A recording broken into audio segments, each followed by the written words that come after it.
Isaiah 14. For the Lord Yahweh will have mercy on Jacob, and will yet choose Israel. Right, it says the Lord will have mercy on Jacob, because if you look all over the world, Jacob is essentially being oppressed. All right, in America, Babylon, the great chief. All right, and then also the other countries and nations across the globe. Right. So the brother get Psalms 147. The brother get 37 verse 15 and 19. This is the book of Isaiah, 14th chapter, first verse. For the Lord Yahweh will have mercy on Jacob, and will yet choose Israel, and set them in their own land. Right. Here, hold that in chapter 15 verse, I believe 18. Because it says set them in their own land, pursuant to Isaiah the 62nd chapter. The Lord's going to set us in that land which is known as the fertile crescent. Genesis chapter 15, verse 18, it reads, in the same day, the Lord made a covenant with Abram, saying, unto thy seed have I given this land. Right, unto thy seed, goes from Abraham to Isaac to Jacob, the 12 tribes. So it says, from the river of Egypt. Right, the river of Egypt, talking about the Nile River. Unto the great river, the river Euphrates. Right, how the Parat, the river Euphrates. So all of that land is known as the fertile crescent because it pretty much produces the best resources, the best food, the best oil. So that's how the economy is going back to paradise with this thing. You get put back into the power seat, starting with the house of David, which is going to be the governing body of the planet Earth in the kingdom of heaven. The world is going to go back to paradise, the Garden of Eden.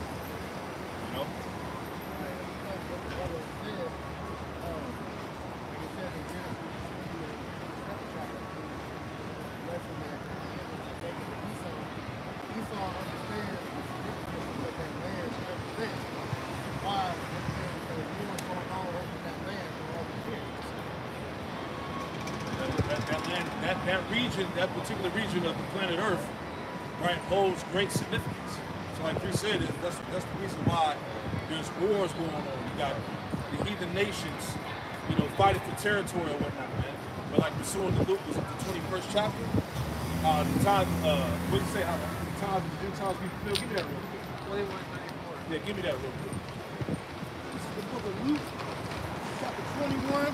Come in, now. This is the book of Luke, chapter 21. Book of Luke, chapter 21, verse the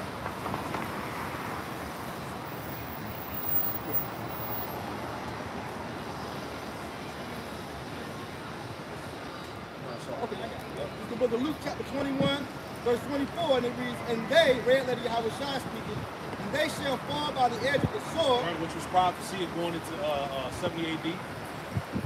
The siege of Jerusalem, all right?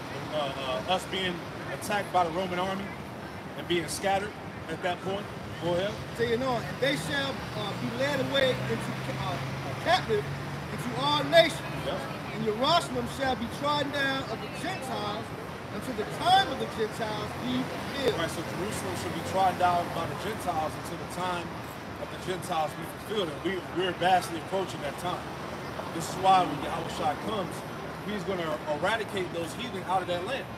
Because hey, don't forget, America is going to get cleansed, but hey, the nation, the land of Israel is going to get cleansed as well, right? Because true people of the Lord are not in that land, right? That's why we're in the beginning of all wars, the war of all wars, which is what the War of Armageddon, World War III, right? So there's going to be a great purging out of that land. That's what we got. The book of Isaiah, chapter 14. Verse midway, and set them in the land, and the strangers shall be joined with them. Yeah, the Israelite foreigners. So Isaiah 56 and verse 6. Also the sons of the stranger that joined themselves to the Lord to serve him and to love the name of the Lord. Right. To be. It said to serve the Lord. Could a brother get Romans chapter 9 and start at verse 1? Because it said to serve the Lord. Only the Israelites can serve the Lord. Right, this is the book of Romans chapter 9, verse 1. I say the truth in my Mashiach, I lie not. My conscience bear me witness in the Holy Spirit, that I have a heaviness and continuous sorrow in my heart, that I could wish that myself was accursed for my Mashiach, for my brethren, my kinsmen, according to the flesh. Verse 4, who are Israelites, who pertain to the adoption. Right, the adoption, which means to be brought back.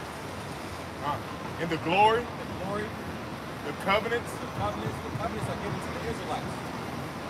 In the giving of the law. In the service of Yahweh Shah, and the promises. Right, the promises and the service of the Most High. Right, the service for Yahweh Shah is with the Israelites. Right, so only the Israelites can serve the Lord. We go back to the Isaiah 56. Real quick. Isaiah 44:1, it says, yet now hear, O Jacob, my servant, and Israel, whom I have chosen. So only the Israelites can be servants of the Lord. Right? Everybody can't be served. The Lord ain't dealing with the whole world as the world will want you to believe. Right? Isaiah 56:6. Psalms 147? I got it right here. This Psalms chapter 147, verse 20. Verse 19. He showeth his word unto Jacob. He showeth his word unto Jacob. Right? The understanding of the scriptures goes to Jacob. His statutes and judgments unto Israel. He have not dealt so with any nation. Right, he has not dealt so with any nation. So the whole term of supersessionism, replacement theology, that's not true. Which really it goes into a circumventation of the scriptures. That's what these Christians, so-called Christians, try to put themselves to the covenants. But the covenants go with the nation of Israel. That's right. And as for his judgments, they have not known them. Praise ye the Lord. Praise ye the Lord. Isaiah 56 and verse 6. Also the sons of the stranger that shall join themselves to the Lord, to serve him, and to love the name of the Lord, to be his servants, every one that keepeth the Sabbath from polluting it, and taketh hold of my covenant. Right, we just got who was the servant, who did the service, who did the servants. All right, it's the nation of Israel, which we go into the word for stranger. In Isaiah 56 chapter, and also Isaiah 14, it says guard. That essentially means someone that's living outside of their own land. All right, so that's being ascribed to the Israelite foreigners. So that was it. Isaiah 14, and the strangers shall be joined with them, and they shall cleave to the house of Jacob. Right, the Hebrew word yachad, which means to be in unison, together. Did we get that Ezekiel 37? Start verse 15. Yeah.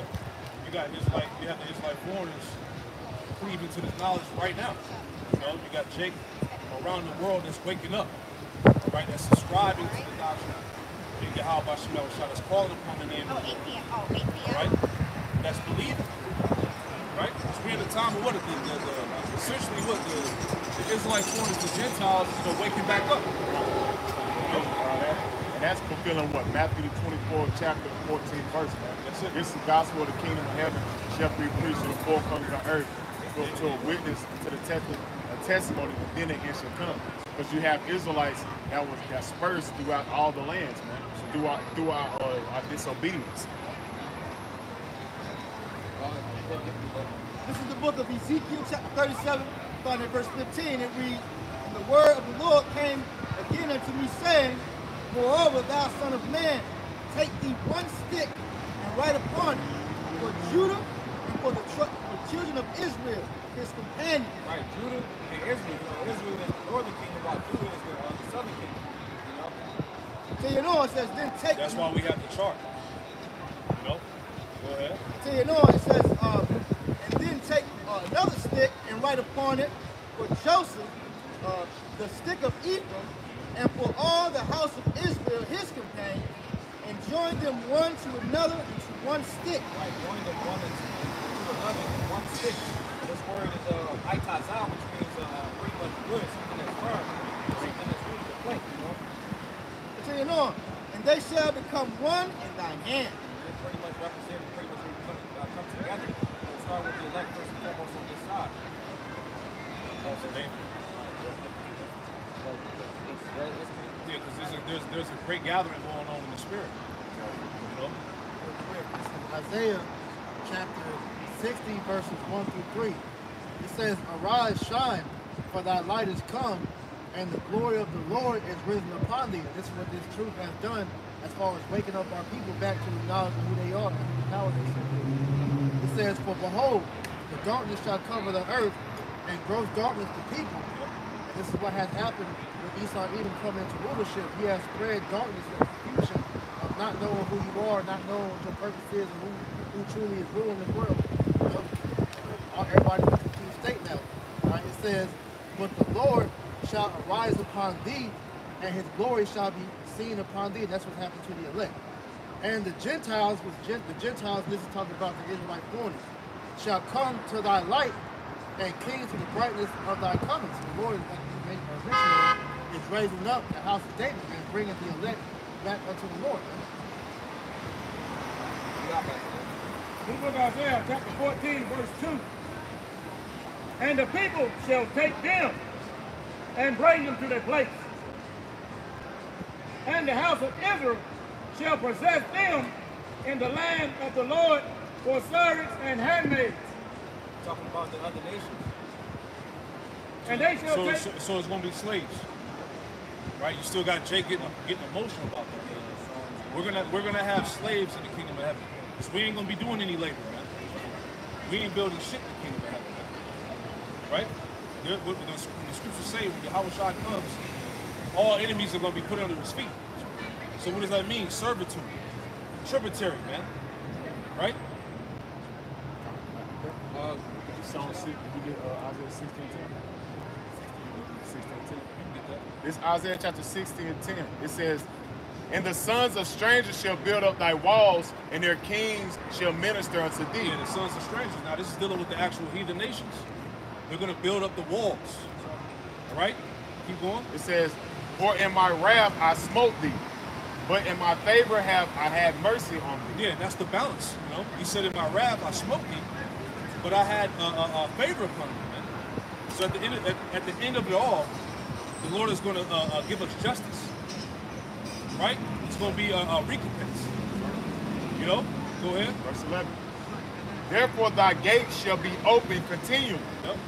Thou shalt not be shut day or night, that man may bring unto thee the forces of the Gentiles." Right, meaning these nations are going to bring forth their substance unto us.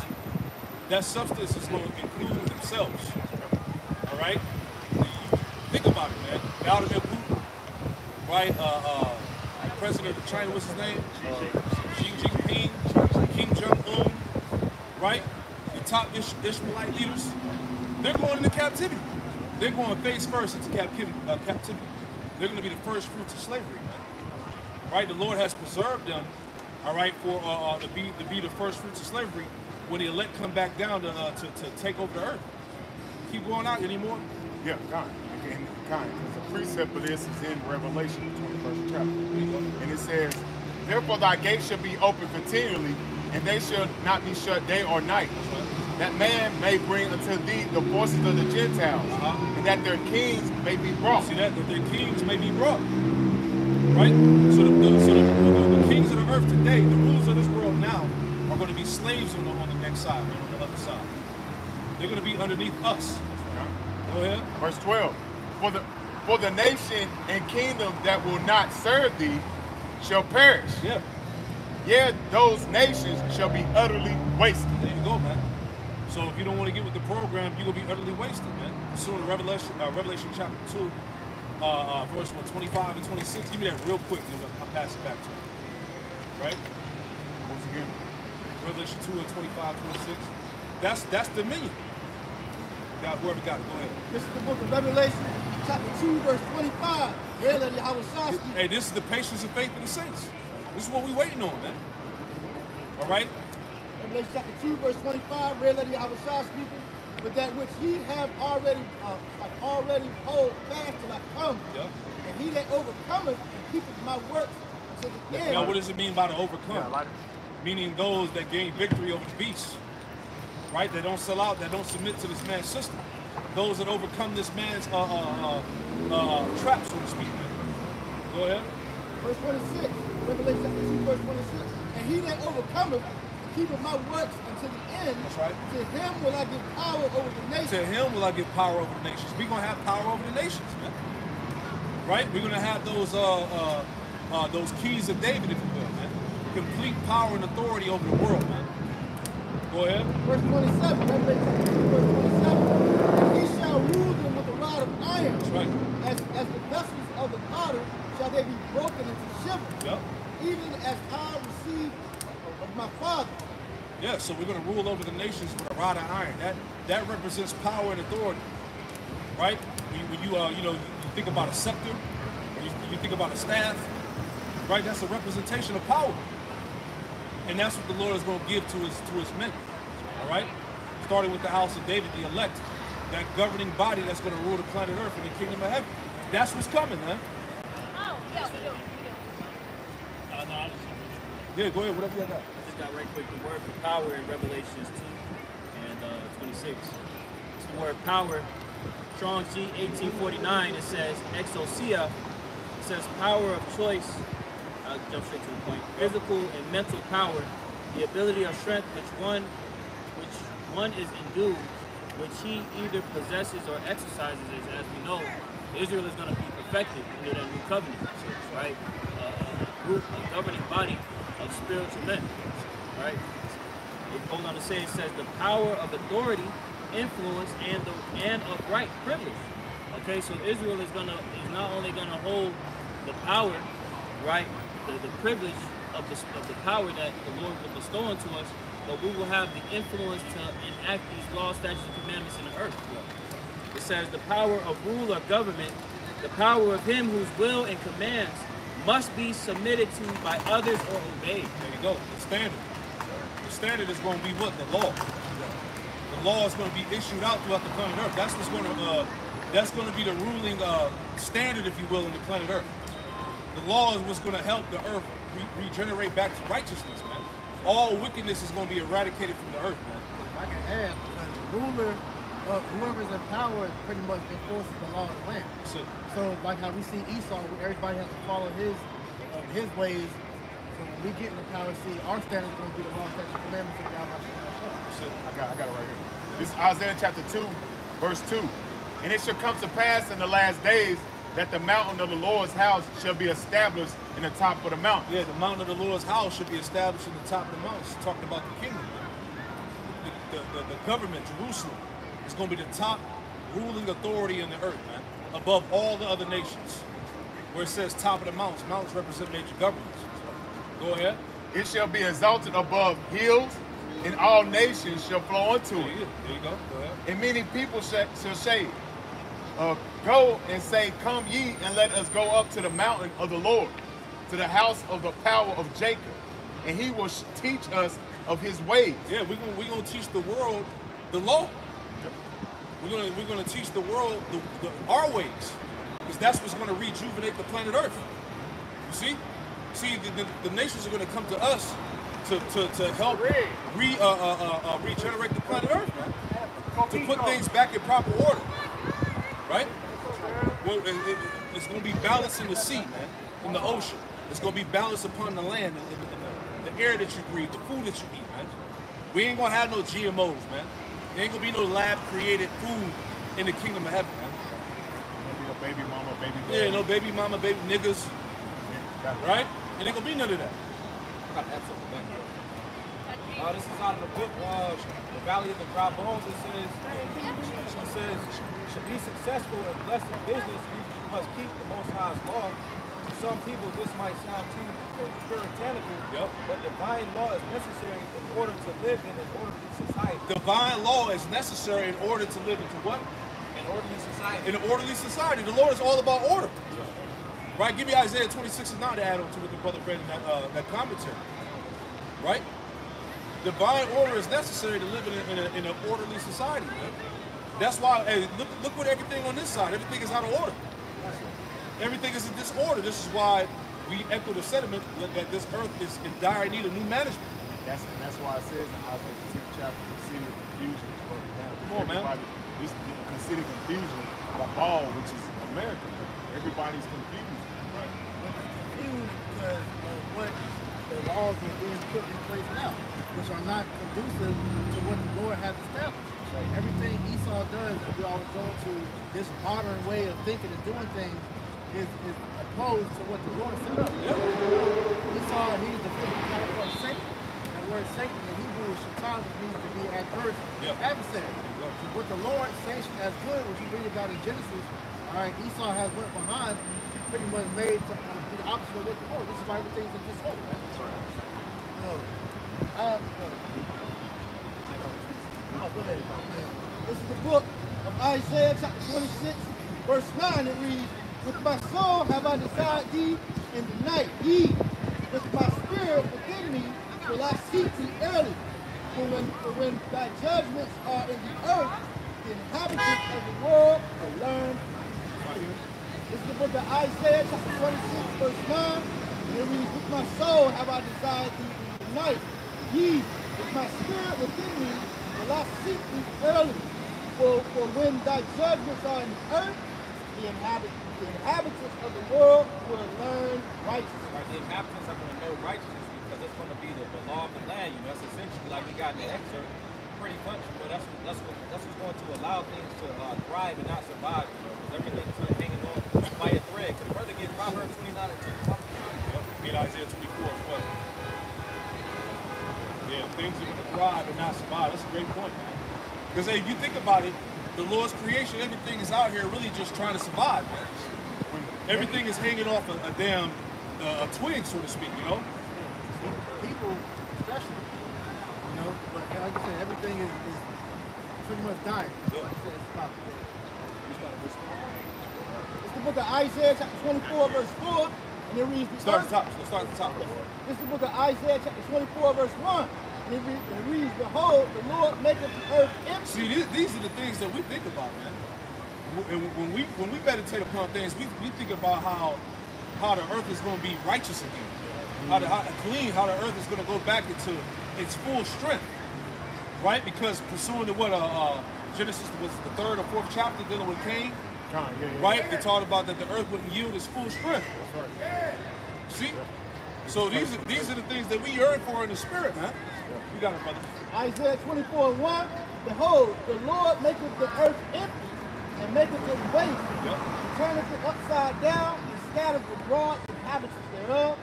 And it shall be as with the people, so with the priest, as with the servant, so with his master, as with the maid, so with her mistress, as with her buyer, so with the seller, as with the lender, so with the borrower, as with the taker of usury, so with the giver of usury to him.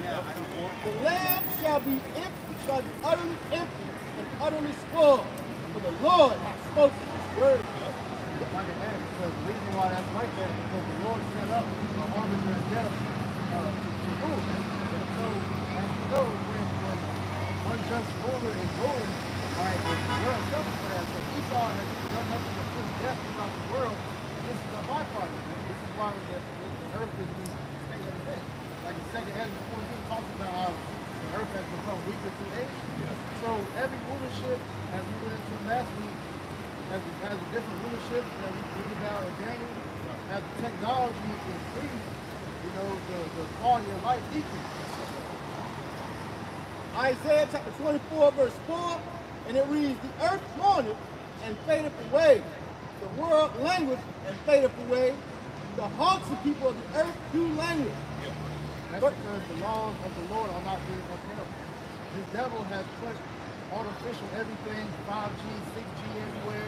You know, he's moving animals out of their natural habitat that has been used to maintain the earth. The people are all messed up, so everything is in the worst state possible. This is what happens when there's no order. Yeah. Like I said, when there's no order, there's disorder. Disorder brings chaos, and disorder brings death. Isaiah 24 and 5. It reads, "The earth mourneth and fadeth away." The earth mourning. Planet Earth is mourning. Everybody in the world is in a state of mourning. All right, go ahead.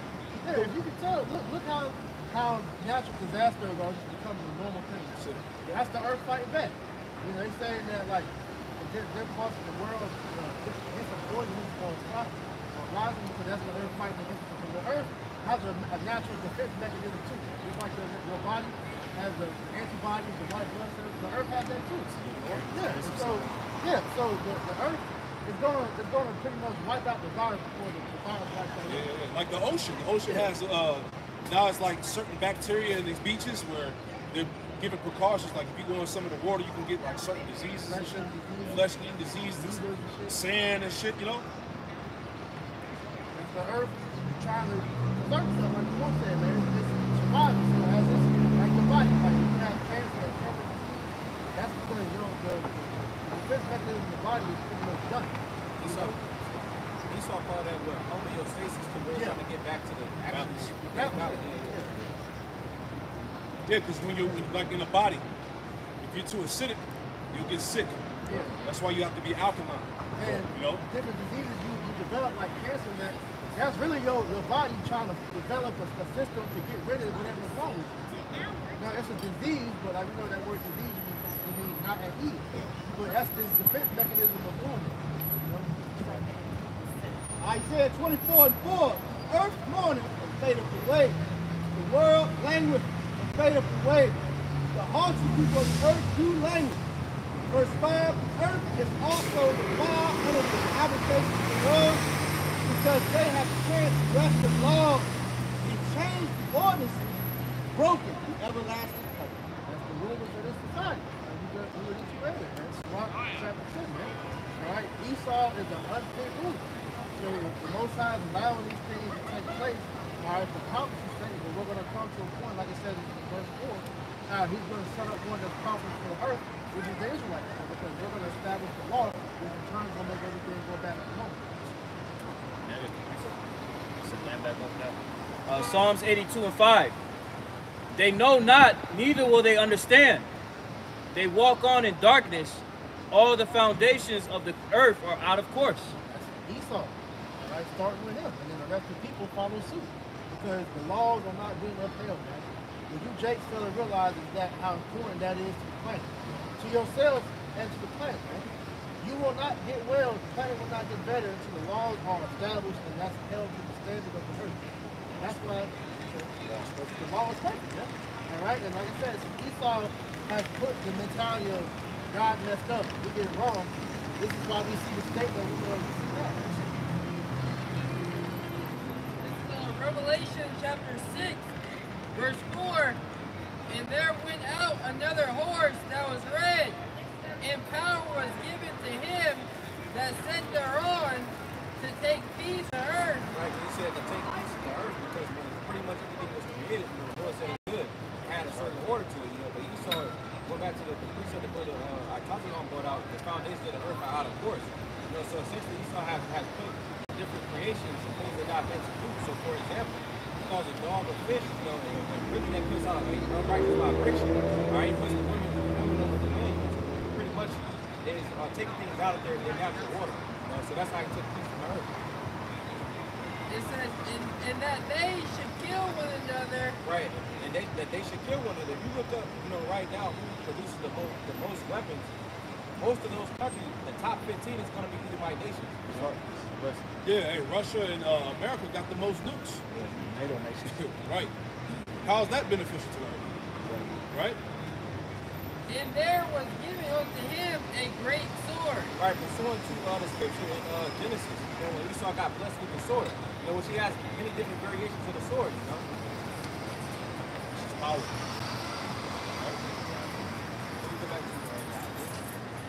Sure, that's not good, man.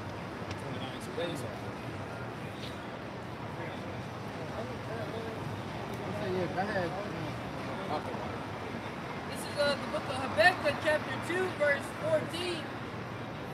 It says, for the earth shall be filled with the knowledge of the glory of Yahweh Shemel Shai as the waters cover the sea. So the knowledge, the scripture talking about what they're set thrones of judgment, even the house of David. And that's what you see being built up right now, being reestablished, the throne of David, as it speaks about in the book of Amos. The Lord is going to raise up the house, the rulers of David, as he did in the days of old. So that's what we are out here, decreeing and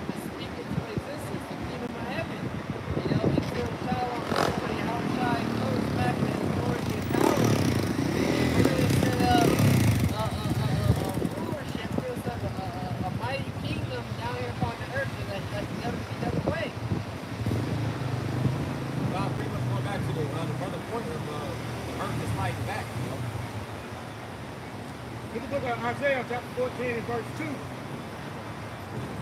And the people shall take them and bring them to their place. And the house of Israel shall possess them in the land of the Lord for servants and handmaids. And they shall take them captives, who captives they were. And they shall rule over their oppressors. Right, because we've been oppressed by Esau, Edom, and also the other heathen nations. Can we get that Psalms 149? So Psalm 149, I'll start in verse 4, it reads, For the Lord taketh pleasure in his people, he will beautify the meek with salvation. Let the saints be joyful in glory, let them sing aloud upon their beds. Right, it said the meek with salvation. Now, who represents the meek of the earth? The Israelites, you know. The scripture said in the curses pretty much, we be the tail, you know, not the head, you know, some represent the lowly, you know, on the side. Chief with the elect, and the elect is going to get the kingdom when the first go around. Let the high praises of the Most High be in their mouth, and a two-edged sword in their hand. Right, it's true. You know? To execute vengeance upon the heathen, and punishments upon the people. To bind their kings with chains, and their nobles with fetters of iron. Right, so you people are going into slavery. You know, you so-called white people, all right, down to, you know, Elam, you know, the so-called Indians. You know, you're going into slavery, right? Essentially, drunk and put the Lord's holy mouth. Can you get that? Obadiah chapter 1, verse 15, it reads, For the day of the Lord is near upon all the heathen. Right, the Lord is about to judge these heathen. So for what they did to the tribes. As thou hast done, it shall be done unto thee. Thy reward shall return upon thy own head, as for ye have drunk upon my holy mountain. Right, because they benefited off of us being in that lower state, like it mentions in Jude, the 5th chapter. You know?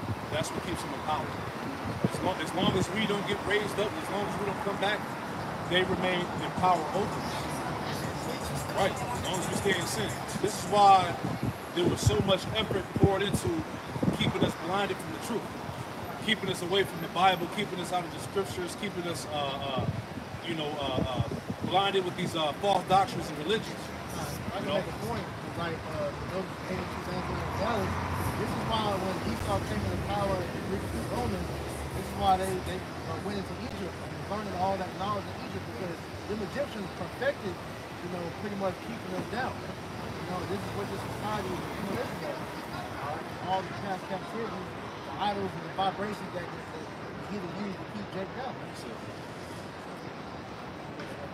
Yeah, because like I was saying, as the brother was reading, retribution is biblical, man. Yeah. It's all in the Bible, man. You know, you got it. It says this retribution is dictionary. It says punishment administered in return for a wrong committed. There you go. God. We'll put second with that. It says punishment or reward distributed in a future life based on performance and history. There you go. These heathen are going down. They're going to be put under us. As subjects, man. You know, that's part of the glory. That's part of the glory that we're going to receive, is to rule over the nation. Right?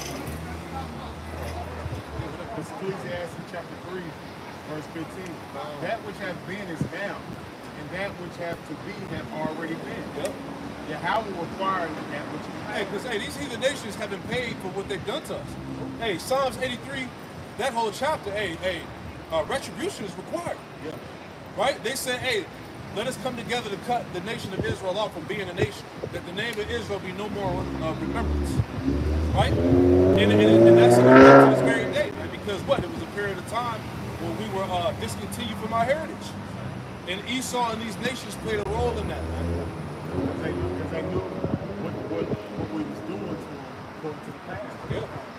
Add to what you said, so no nation innocent. This is 1 Maccabees chapter 2, verse 10. Yep. What nation have not had a part in her kingdom and gotten of her spoil? Yeah, one nation has not had a part in the destruction of Jerusalem, man. All right? Hey, you read about the Philistines and Judges, Moab, right? Amalek, Ham, you know, all Ammon, Japhet, All of them. you know? All these nations had a hand in our destruction. Ammon had a whole council, and they get right to get power when we came to the A lot of these nations, bro. This is Psalms 28 and 3. Draw me not away with the wicked and with the workers of iniquity, which speak peace to their neighbor, but mischief of it is in their hearts. Give, it's Psalms 28 and 3. Give me not away, sorry, draw me not away with the wicked. Right, with the chiefly starts with Esau, Edom, trickling down to the rest of the heathen. And with the workers of iniquity. They said the workers of iniquity, the scriptures say that they can't sleep unless they've done mischief. Which speak peace to their neighbors. Right, Psalms 55th chapter, pretty much, 50th chapter going into pretty much how they, they just speak those smooth words, slipping in the oil. It says, but mischief is in their heart. They got ulterior motives, Give them according to their deeds and according to the wickedness of their endeavors. Right, it said, give them according to their deeds and the wickedness of their endeavors. Did they say anything else? Yep. Give them after the works of their hands, render to them their desert. Right, that word desserts goes back to harvest and recompense. So pretty much it goes, if you get in the NLT, it pretty much says just desserts. So that's just desserts, So essentially these people are going to receive, for the wrong that they have done. 2 Thessalonians 1 and 6. Seeing is a righteous thing with Yahweh to recompense tribulation to them that trouble you. He said it was a righteous thing. Because you still got Jake that get emotional about revenge, recompense, retribution. These things are biblical. This is what's going to come for what was done to us. The Lord said, he that touches you, touches the apple of thine eye. Right? Remember, we represent, as a nation, the Lord's woman. When the scriptures talk about how the Lord was jealous for his woman. Right? You see somebody trying to do harm to your woman, what you going to do? So how much more the Heavenly Father? Right? This is book of Psalms chapter 2 and verse 8. Ask of me, I shall give thee the heathen for thy inheritance, and the uttermost parts of the earth for thy possession. And the uttermost parts of the earth for thy possession, man. We're going to rule the world, man. Right? Thou shalt break them with a rod of iron. Thou shalt dash them in pieces like a pot of dust. There you go. Which is power. That's what you call dominion. All right? That was it. This is the book, Obadiah, chapter 1. I'll read verse 15 again. And it reads, for the day of the Lord is near upon all the heathen.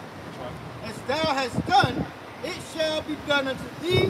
Thy reward shall return upon thy own head. Right there, they're righteous people that we got. This is the book of Colossians, chapter 3, verse 25 in the NIV. And it reads, anyone who does wrong will be repaid as for their wrong. And there is no favoritism. I just want to bring it out because, going to the fact that retribution is required. And this is what these nations are afraid of, because, like the apostles say, hey, the elites of this world, they know that this is true. They know exactly what we know, right? But what they're trying to do is they're trying to offset this from happening. This is why what their plans is to ultimately do away with the nation of Israel, right? Kill us all. Essentially World War III, this nuclear destruction is really against getting rid of Jake, man. Right? This is really the ultimate plan, because they know that according to the prophecies, the seed of Abraham would be as the sands of the sea. So you got Israelites all over the planet Earth, that are going to look like the other nations included. But this is part of their what they call depopulation. The depopulation agenda. You have the Georgia Guidestones, where it was written that they want to eliminate over how many billion? Like 6 billion or something like that? They wanted to reduce the population down to 500 million. Yeah, reduce the population down to 500 million. How are they doing that? Through these jabs, all right? Through this biological warfare, ultimately what? Nuclear destruction. You see? But really, like brothers say, it's not Esau's New World Order, it's really Yahweh Shah's New World Order. Right? It's really Yahweh Shah that's going to reduce the population through the judgment at the end of the day. Right? It's like did during the times of the flood. Yeah. Brought the population down to 8. So it's easier to manage because for the start of, it's easier to rebuild and destroy what was set up before. I got something real quick. Isaiah 24, just to add to that one. Isaiah 24, verse 7, it says that, therefore have the curse devoured the earth. What is the curse? Nuclear destruction. Therefore the curse hath devoured the earth, and they that dwell therein are desolate. Therefore the inhabitants of the earth are burned, and few men left. See that? So a great cleansing is coming. You know? Isaiah chapter 1, verse 16, it reads, As for ye have drunk upon my holy mountain. The book of Obadiah chapter 1, verse 16. Yep. For as ye have drunk upon my holy mountain, so shall all the heathen drink continually. Ye, they shall drink, they shall swallow down, they shall be as though they had not been. Right, the scripture say pretty much, the dregs, the brother gets Psalm 75 of pretty much, the dregs pretty much represent, the part that you don't want to drink. The bitterness, bitterness. So the bitter parts is going to entail of, these heathens slavery, slavery, their king was being destroyed, us being on the top, going back to the bottom. So Psalm 75, verse 8, it reads, For in the hand of the Lord there is a cup, and the wine is red. It is full of mixture, and he poureth out the same. But the dregs thereof, all the wicked of the earth shall wring them out and drink them. Right, that's the part that you don't really want. They don't have to face, they have to pretty much want to profit what they've done.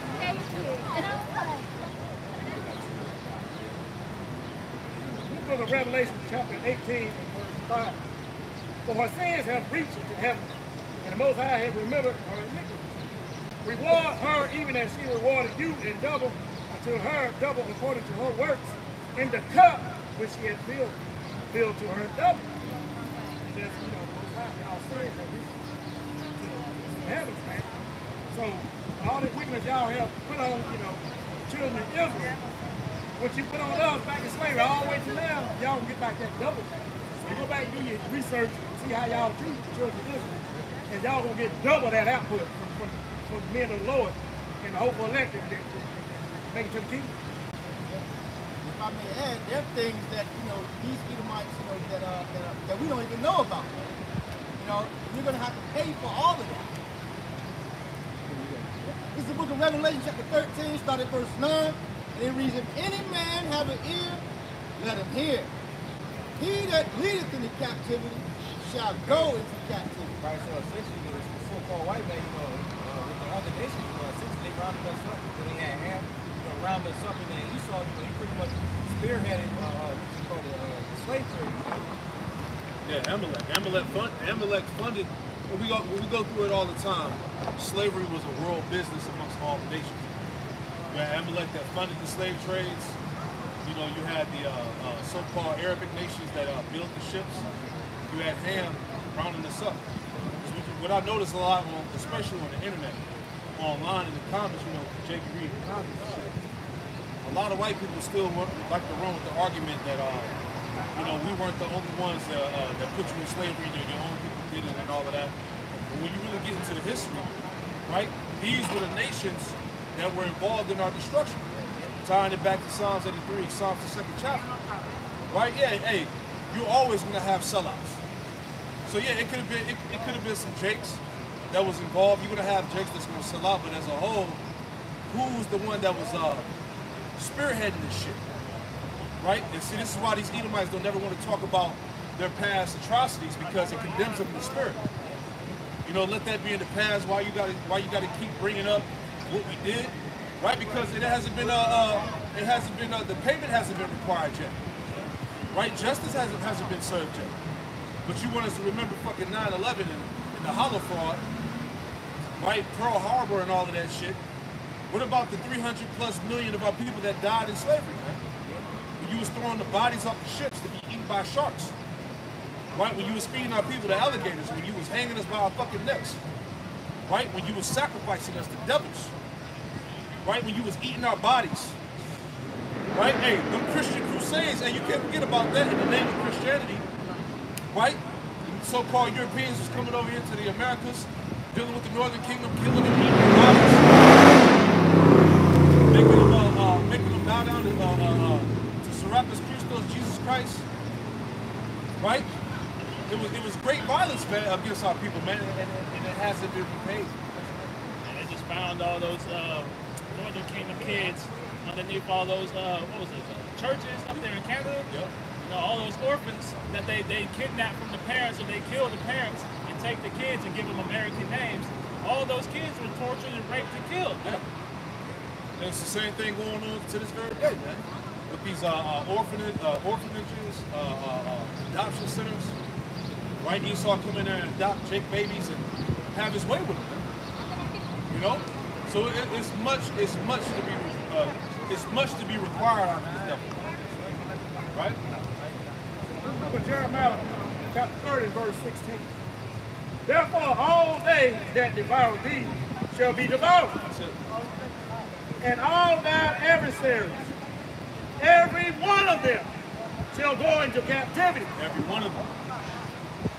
And they that spoil thee shall be a spoil. See, hey, the Lord is all about balance, man. All right, a false balance is an abomination to the Lord. So just like as the Lord had given us over to our enemies, the balance is what? Then our enemies are going to be given over to us. See? So you can't say that Yahweh Shema Shah is not fair. Right? And all that prey upon thee will I give for a prey. There you go, man. So the tables are going to turn. This is the time we live in now. We're talking about what? A transition of power in the planet Earth. All right? The ones that are in the seat of kingship, in the seat of power right now are about to fall. Right? And what? The meek are going to get put back on top. All right? Starting with the elect. This is the book of Revelation chapter 13. I started verse 1 again. If any man have an ear, let him hear. He that leadeth into captivity shall go into captivity.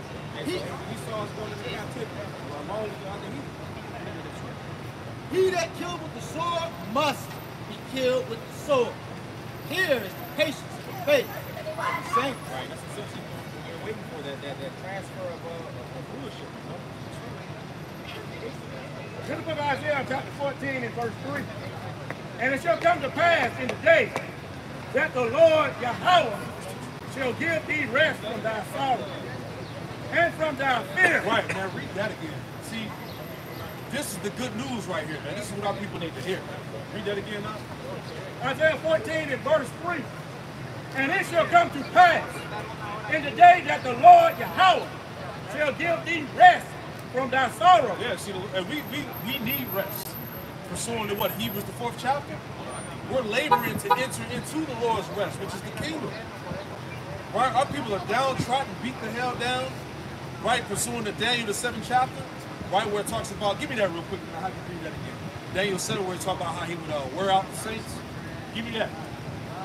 Jake, hey, the Israelite man, the Israelite in general, man and woman, is catching pure hell on this side. Right? We need rest. We need Yahweh Shah, man. You know? We need deliverance. You got it, This is the book, Daniel, chapter 7. And I'm going to start at verse 25.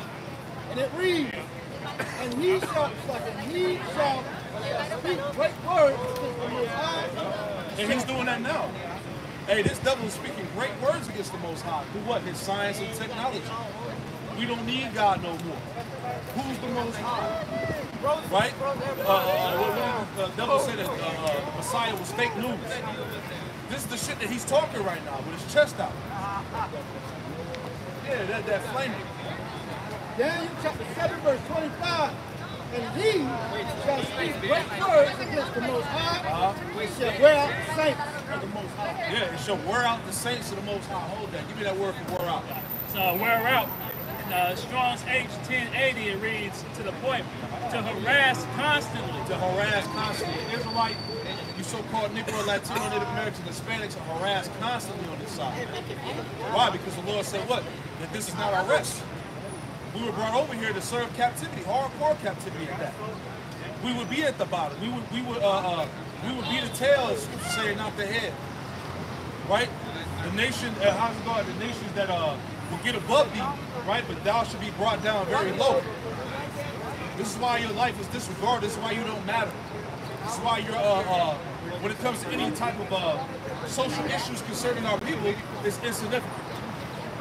You know, go cry me a river, that's what they'll tell you. Too bad, suck it up. Yeah, pick up your boots by the strap. Right? That's what's pushed. Yeah, I think I like Brittany. You know? Because what we have no power but Yahweh Shemel Shah. It wasn't gonna be through marching, wasn't gonna be through crying, it wasn't gonna be through none of that, man. We simply have to wait on the Lord. If I could grab right quick, Zaquan, because you were touching on the point of how we need Yahweh Shemel Shah, right? The curses that we're subjected to, when you get into the understanding, as Zaquan was speaking of, is due to our disobedience. Right? If I may grab it right quick. Baruch chapter 2 and 1, it says, therefore the Lord Yahweh hath made good his word, which he pronounced against us, and against our judges that judged Israel, and against our kings, and against our princes, and against the men of Israel and Judah. So basically there was a code of conduct, there were stipulations that we had to uphold, you know, by the Lord, and we broke them. Right. And as a result of disobeying the Lord, we were put in this condition on the planet. Everything that Israel goes through, that our people goes through, is of divine circumstances, man. Yep. This is what we try to get our people to see. We ain't catching hell for no reason, man. Right. This is because we sinned against the Lord. Right. Go ahead. Verse 2, to bring upon us great plagues, such as never happened under the whole heaven. What's part of the great plague? Slavery, man. When you actually go and do research about slavery and what happened and what we went through as a nation, all right, it was brutal, man. Yeah. It was over the top, right? Like I was listening earlier, you really get into some of the details of what happened, what these white people was doing. Not only these white people, these other nations, man. Like I said, it was eating our bodies, mutilating our children, right? Witchcraft. Right? They was doing shit that you wouldn't even think of, man. That's why, hey, when the Lord comes back, he's gonna have to put his anger upon us, man. Right? Because a lot of our people are really clueless of the things that happened to us during them times. Right. Right? It says they combined all our captivities and they went and learned how these different leaders treated Jake, man. So they went and learned these things from Egypt. They went and learned the brutality from the Assyrians. Right? And then they took their own spin and their own wickedness and buried it all together through the Greeks and the Romans. Man. That's right. So now this is what you're seeing is a culmination of all that taking place. Man. Just like gator bait, where so-called white men will use the baby Israelite as bait for an alligator. Just throw them in the water and the alligator will just bite down on the little baby. Man. But really, when you study Egypt, that goes back to Egypt. Because, hey, they got the, what you call it, the hieroglyphs, and they would show an Israelite, a young Israelite boy or a baby being eaten by the alligators. So that's what the Egyptians was doing to us back then. So that whole concept of gator bait really goes back to Egypt, which we now are what? In spiritual Egypt, right? Yeah, that's it, man. They, Christopher Columbus, the Spaniards, when they came and conquered the Northern Kingdom tribes, what was they doing? Pregnant woman, they would cut the stomach of the pregnant woman and pull the baby out and stump the baby's head. Brains out on the ground, man. This is history, man. So you don't think he ain't gonna pay for that? Verse 2, to bring upon us great plagues, such as never happened under the whole heaven. See, hey, what happened to us can't happen to any other nation, man. So when you on the internet and you hearing these damn clowns talking about everybody went into slavery, everybody had their role in it. No, what happened to us didn't happen to any other nation, man. Right. Right? What was that? Amos 3 and 1? That's it. Right? The Lord doesn't deal with us the same way how he dealt with the rest of the world. That's it, man. The stipulations that we're reading and we're going through is associated to the covenant that we made with the Lord. That's it, man. So we were on a whole different playing field. Amos 3 and 1. 48 about them. You lie. This is the proof. So Amos chapter 3 and verse 1. Hear this word that the Lord has spoken against you, O children of Israel, against the whole family which I brought up from the land of Egypt, saying, you only have I known of all the families of the earth. Therefore I will punish you for all your iniquities. And that's just backing up the point that Zaquan had made, man. All right, the curses that we were subject unto, hey, it's not on the level like these other heathen, man. Okay, the affliction that we faced by the hand of Yahweh Bashim Shai, he didn't deal with us like how he dealt with the other nations, man. You see? I got a little bit more in this verse, man. That's it. Baruch chapter 2 and verse 2 in the latter, it says, as it came to pass in Jerusalem, according to the things that were written in the law of Moses. Yeah. You know? This is the Baruch chapter 4 and verse 6. See, he was sold to the nations, not for your destruction, but because you moved the Most High to wrath. Yep. You were delivered into your enemies. For ye provoked him that made you by sacrificing unto devils and not to the Most High. You have forgotten the everlasting power that brought you up, and ye grieved Jerusalem that nursed you. So that's why we got something like this. We got Most High, man. We start serving the other gods, following the way of heathen. We trashed our land. We shed blood in our own land. We defiled our land, and Most High kicked us out, put our ass over here. And not over here, scattered us all over the planet, but the majority of us over here in perpetual slavery until Yahweh shall come back. That's why we got to pay suffer. That's why we went to all that atrocity that Brother Ashiyahu was saying about slavery, man. And we're going to continue to go through it until Yahweh shall come and deliver us. This is the book of Baruch, chapter 3, verse 8, and it reads, behold, we are yet this day in our captivity, but thou hast scattered us for a reproach and a curse. Yep, for reproach and a curse. Go ahead. What is reproach, man? Look that up, somebody. Baruch chapter 3, verse 8, behold, we are yet this day in our captivity, but thou hast scattered us for a reproach and a curse, Yep. and to be subject unto payments. You got to be subject to payments, man. Bills, alimony, child support, debt, right? All these things consume our people, man. You know, it's hard for you to get ahead. It's hard for you to maintain stability, right? Your job ain't barely paying you shit. Then when you get your check, Uncle Sam, right? Taxes, right? He done took his cut, so you left with $2. They make it hell for you to try to move up in that. Like I said, brother did a video earlier, we're going into, Jake starting to realize that corporate America ain't for him. Yep. Because Esau makes it a personal vendetta to make your life miserable. So like I said, first hire, last hire, whatever. This is our hell. Yeah, you can't, on a corporate level, you can't have no mistakes. And you got to go twice as hard, right? You gotta bear the truth. Esau come and say anything to you. You can't speak up for yourself. Yep. Otherwise, one thing Edomite hates is an outspoken Jake. You start speaking up for yourself, that's your first pass. Yeah. You gotta take that shit, man. Like you said, he don't want a nigga outspoken, man. The moment Jake started defending himself, now you a problem in the place. Now you getting sent up to HR and shit, niggas lying on you and shit, right? The mother crackers on the job hating on you, trying to get into your personal business up there and lie to the boss on you. Brother's been through that. You gonna get this job? Yeah. Now that's the word for it said. It says, Karapah, and it says, scorn, taunt, scorn upon enemy reproach, resting upon condition of shame, disgrace. Yeah, we're reproached. We're a disgrace as a nation, man. We're greatly despised amongst these people, man. But that's all part of what?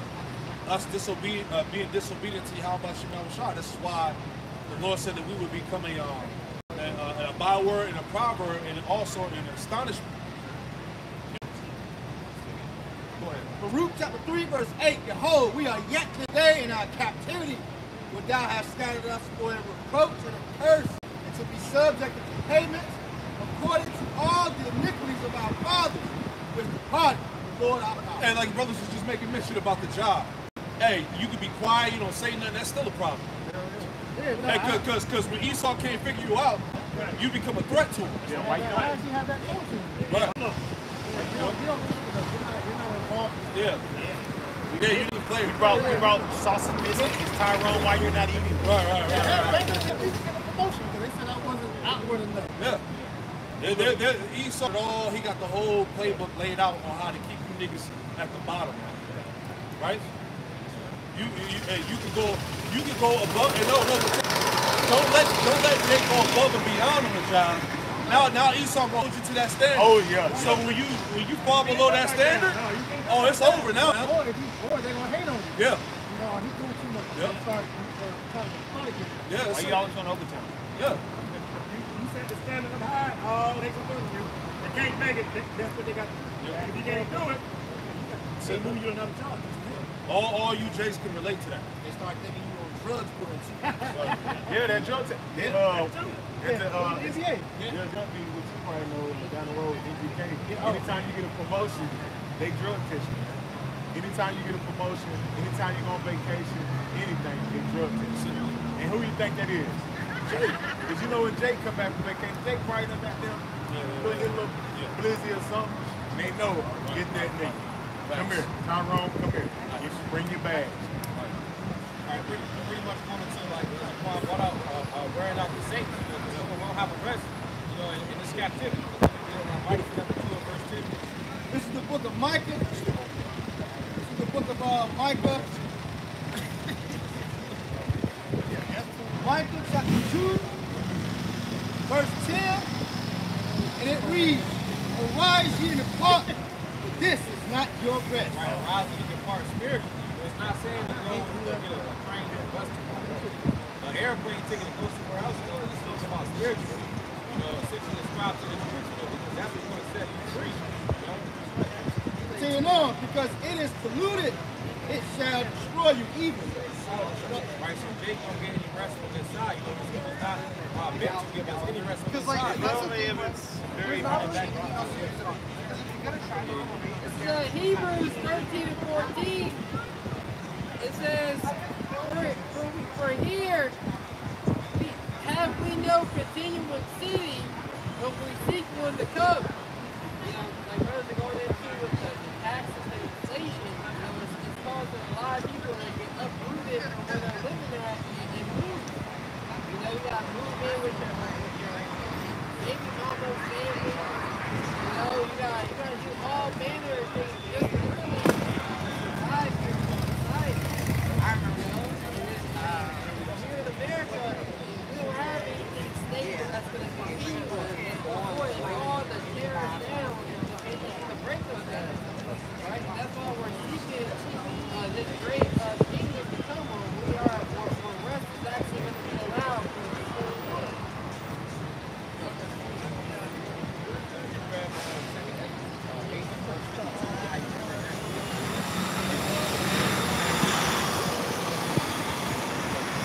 This book of Isaiah, chapter 14, and verse 3. And it shall come to pass in the day that the Lord Yahweh shall give thee rest from thy sorrow, and from thy fear, and from the hard bondage wherein thou wast made to serve. Right, said, from thy fear, the scripture said, scattered across the four corners of the globe, Jake's life was hanging in fear. Jake doesn't have the security of his life, in these different captivities. And it said bondage. Let's rather get Exodus chapter 20, verse 2. You get that one, Exodus 20 and 2.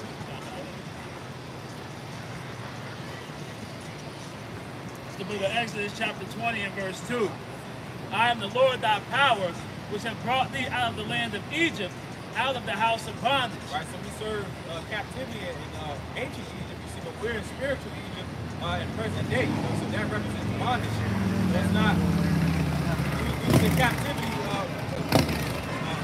physical captivity, in slavery, you see, but we're still in captivity right now of the mind, and then actually, captivity in some state. Jake thinks since you don't have actual shackles on, but you're not enslaved. Just one big ass door. They can really lock away in their mind. They're still thinking like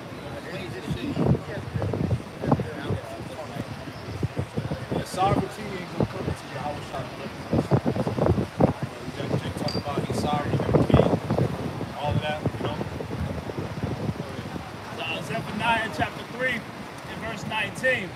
Behold, at the time I will undo all that afflict thee, and I will share her that healeth.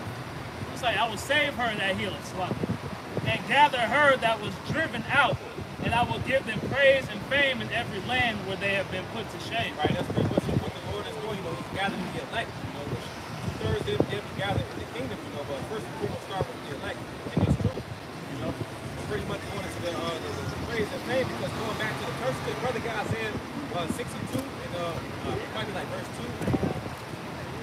I got you. This is Isaiah chapter 62 and verse 2. It says, and the Gentiles shall see thy righteousness. Verse 3. Verse 3, come. Isaiah 62 and 3, it says, thou shalt also be a crown of glory in the hand of Yahweh, and a royal diadem. So it might be say new names.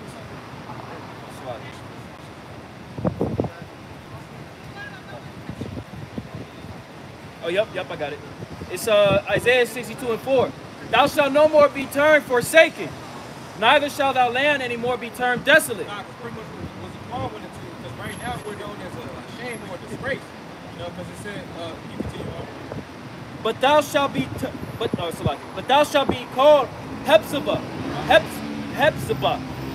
and thy land Beulah, for Yahweh delighted in thee, and thy land shall be married.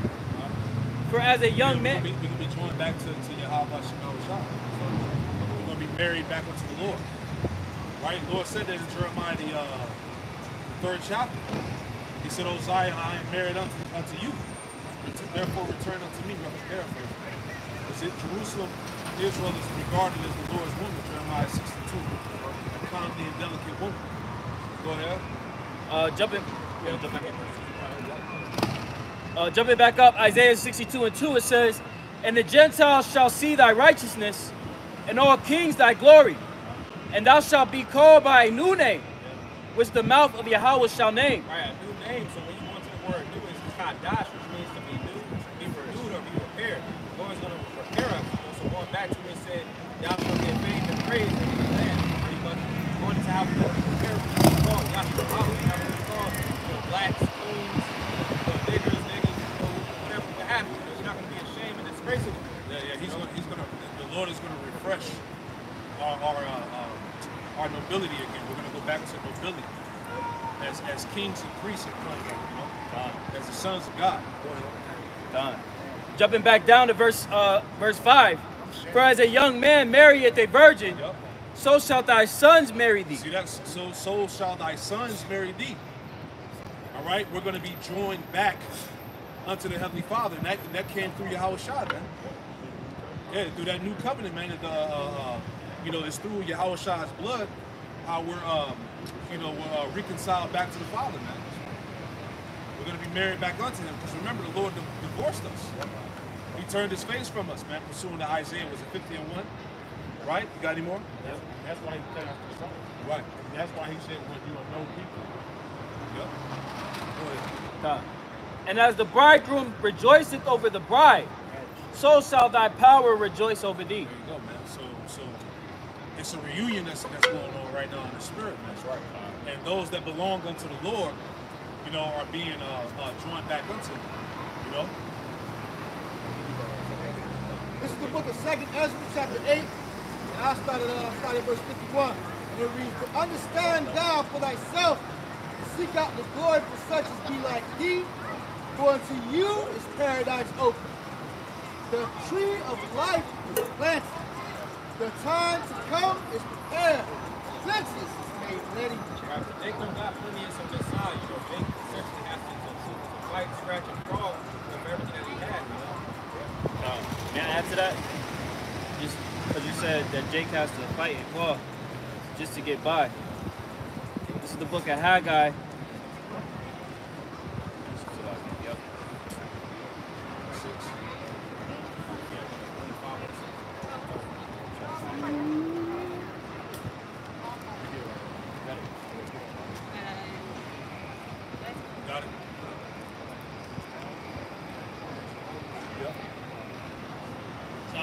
Chapter 1 at verse 6.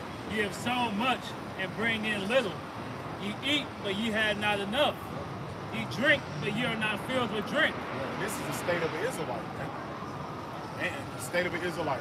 Corporate world, in here in the so-called middle class, and the poor this world, man. The ones at the very bottom. Yeah, blue collar, white collar, you name it. Jake catching hell in every avenue. Yeah. Jake has to have another hustle with the hustle. Right. Even when he got the bread, he got to have another hustle.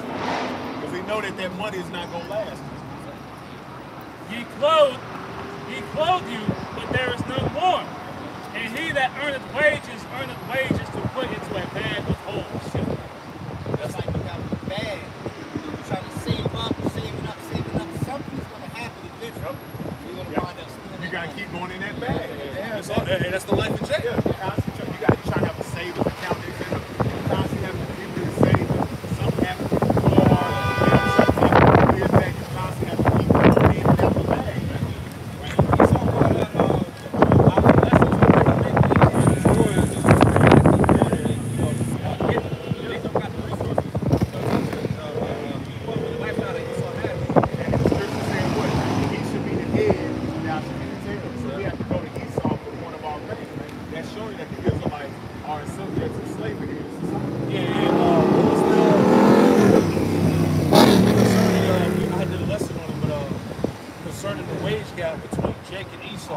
Like how many years? I remember you brought it up. So how many years would it 214 years. It would take 214 years for Jake to catch up to the wealth that Esau has.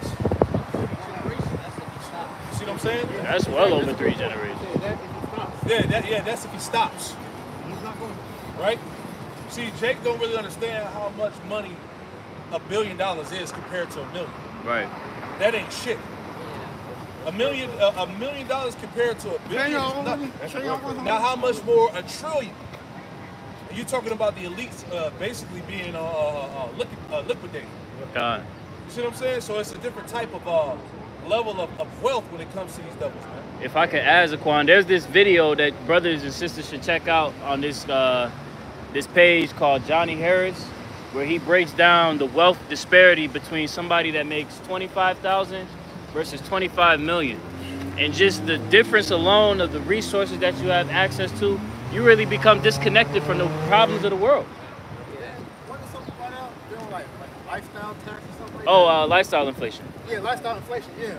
Because another reason why Jake is hard for them to get up because they're trying to keep up with the Joneses as far as all the distractions and shit out here. So it's hard for Jake to say it because he's always spending. So when I was bringing down that Haggai, it's the saying, you want to save up for a rainy day, but shit is always raining. Yeah. You know? But Esau knows that the so-called black dollar is what keeps the economy running. Stormy. Because they know that Jake spends. Jake gonna spend the money, man. This is why when it comes to marketing and advertising, it's always advertised to who? Jake. Right. And they know, they studied it to a science to where Jake is always going to be drawn towards like the high name brand stuff instead of the knockoff version. It's a form of consumerism that they study. You know, it's psychological with Jake. Right. What is it called? How to buy a nickel, or how to sell. Yeah. I did a lesson on it a while ago, man. It's heavy, man. Yep. You know? This is what the dude going back to the curses. This is what the Deuteronomy chapter 28, verse 16.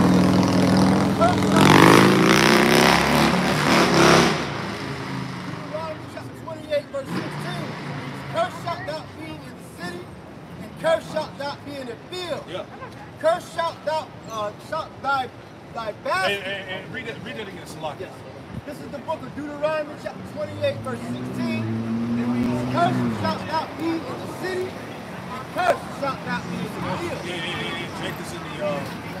Jake is in the slums. Jake is on the reservation. Jake is in the hood. This is the project. The barrios. Right? Yeah, you're talking about $1 million, compared to $1 trillion. Well, dealing with a million seconds is only 12 days long. A billion seconds is 31 years long. Damn. And a trillion seconds is 31, almost 32,000 years long. Come on, man. So put that in money. Yeah. Jake is nowhere. Come on, man. You're not catching with that. You're not catching up with that. That's the, what's it called? What's the disparity? Wealth disparity. Wealth disparity, man. Right? That's crazy, man. Yep. You know? Yeah, read it again. Deuteronomy chapter 28, verse 16. That's a good point. Hey, send that to me. And it reads, cursed shalt thou be in the city, and cursed shalt thou be in the field. Right? That's why Esau pretty much made the term inner city. You know, when you look up inner city on Google, it's going to be a place with like socio-economical problems. You know, right? Just Chief Jake. Yeah. You're the poor of the world. Yeah. You're the lowest of the low. And no matter where you go all over the world, you're going to still find yourself in the lowest place. Yeah, and look at all these multi-millionaire Jakes right now. These rappers, these celebrities. Look at the shit they going through right now, man. They supposed to be on top. Jake catching hell, Jake getting divorced, losing all his assets, child support, overdosing on drugs, miserable. You see? So it don't matter what your status is. If you a Jake, you catching hell, man. That guy Tyrese just did a video. Yep. He was crying, you know, because he was 73,000. Yeah. yeah, That's nasty work. and they arrested that nigga. Come on, man. This nigga done made top chart music, man. And look at the hell he catching. Right. That's his fault, though. This nigga that got married 3 times, they learned yet. You see? Come on, man. This ain't your rest, Jake. And here it is. Hey, a lot of these celebrities, as we know, have sold their souls. They sold out, did all of this foul shit to get the fame and the glory. And look at them now. Right? Look at Prince. Look at Michael Jackson. You talk about some of the greatest artists of all time, man. Through. Yep. Kanye. Right? Who else? The list goes on. All of them, man. They make great music, and then the music that you don't even know they made because another artist used it. They're behind it, man. Like a lot of songs that Michael Jackson he helped make. People don't even know he was behind it. This is the book of Deuteronomy, chapter 28, verse 16. It says, cursed shalt thou be in the city, and cursed shalt thou be in the field. Cursed shalt thy basket and thy store. Yeah. That going back to what? The what was it called? Disparity, wealth disparity, man. God. Hey, niggas is broke. Niggas don't really got it like that. I don't give a damn what you say, man. All the flexing you see on social media is big cap. God. Even this, like it said in the store, Jake don't really have no businesses, really. Right. Like the businesses that they try to set up, it only lasts a certain period of time because they don't have the resources, they don't have the funding, they don't have things put in place to really sustain themselves. Most importantly, it's due to the curses. Right. People talk about the black dollar. There's no such thing as the black dollar. Yeah. No. Because at the end of the day, it has whose face on the dollar. Esau, Esau's face. You know, showing you that we are under the curses. I think a lot of those like black entrepreneur people say the basically the black dollar only circulates in the community for like 4 seconds. Yeah. Deuteronomy chapter 28, verse 18. It reads, cursed shall be the fruit of thy body, and the fruit of thy land, the increase of thy what? Kin, and the flocks of thy sheep. Cursed shalt thou be when thou comest in, cursed shalt thou be when thou goest out. Yeah, as soon as you're born, what you're born into the system. God. You're a slave to the system once you're born. Right? That's why you have a birth certificate, right? Yep. They said, curse be when thou goest out. You got a death certificate. You know, and if you have, if I'm not mistaken, if you have like debt to your name when you die, it goes to your children. It goes to your next of kin. It goes to your next kin. And you got to pay for the stone. You got to pay for Yes. All of that, man. The funeral. Yeah, and that's those funeral plots only have a 99-year lease option. So after 100 years, they dig those diamonds and throw them back to the spot. And they sell that spot to somebody else. And keep it real, that what they're doing, that's a hustle. Because not knowing you really can be buried on your own property, man. That's why they set them funeral homes up. So now that you'll be leasing them to them. Yeah, and their property. You can bury yourself in your home, in your backyard. And you don't have to charge, you can't even be charged nothing. That's your own property. This place is wicked.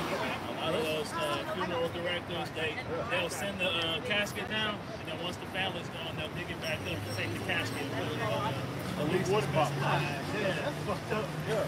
You might as well get cremated at that point. Well, that's better in this society. You might as well get cremated. No, it's cheaper. But like, hey, this is an example of not being put to rest. Like literally. That's what I wanted to say. Death tax. So he tax your ass when you born and when you go out, when you die. Read on out. You are commodity. Give me one more verse. This is the book. Read the 20. This is the book of Deuteronomy. Deuteronomy chapter 28. Deuteronomy chapter 28, verse 19 again. And it reads, cursed shalt thou be when thou comest in, and cursed shalt thou be when thou goest out. The Lord shall send upon thee cursing, vexation, and rebuke, and all that thou settest thy hand to do. Yeah, that's why, hey, Jake is stressed the fuck out. Jake is stressed, messed up mentally. You know? Go ahead. That's why we see a lot of those TikTok videos. Jake and what do our people do? They look for different types of avenues, different types of means to redeem themselves out of this condition that they're in, but they don't work. Land bagging off user Quan. We did that lesson a while back, going into post-traumatic slave disorder, right? And how it's been proven that as a response to slavery, the genetic makeup of our people has changed to its descendants, man. So that stress lies dormant in your genetics. That's why our people are so bugged out today.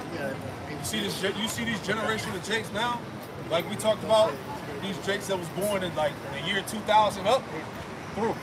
Yeah. You know? Come on, man. Lack of nutrition. You know?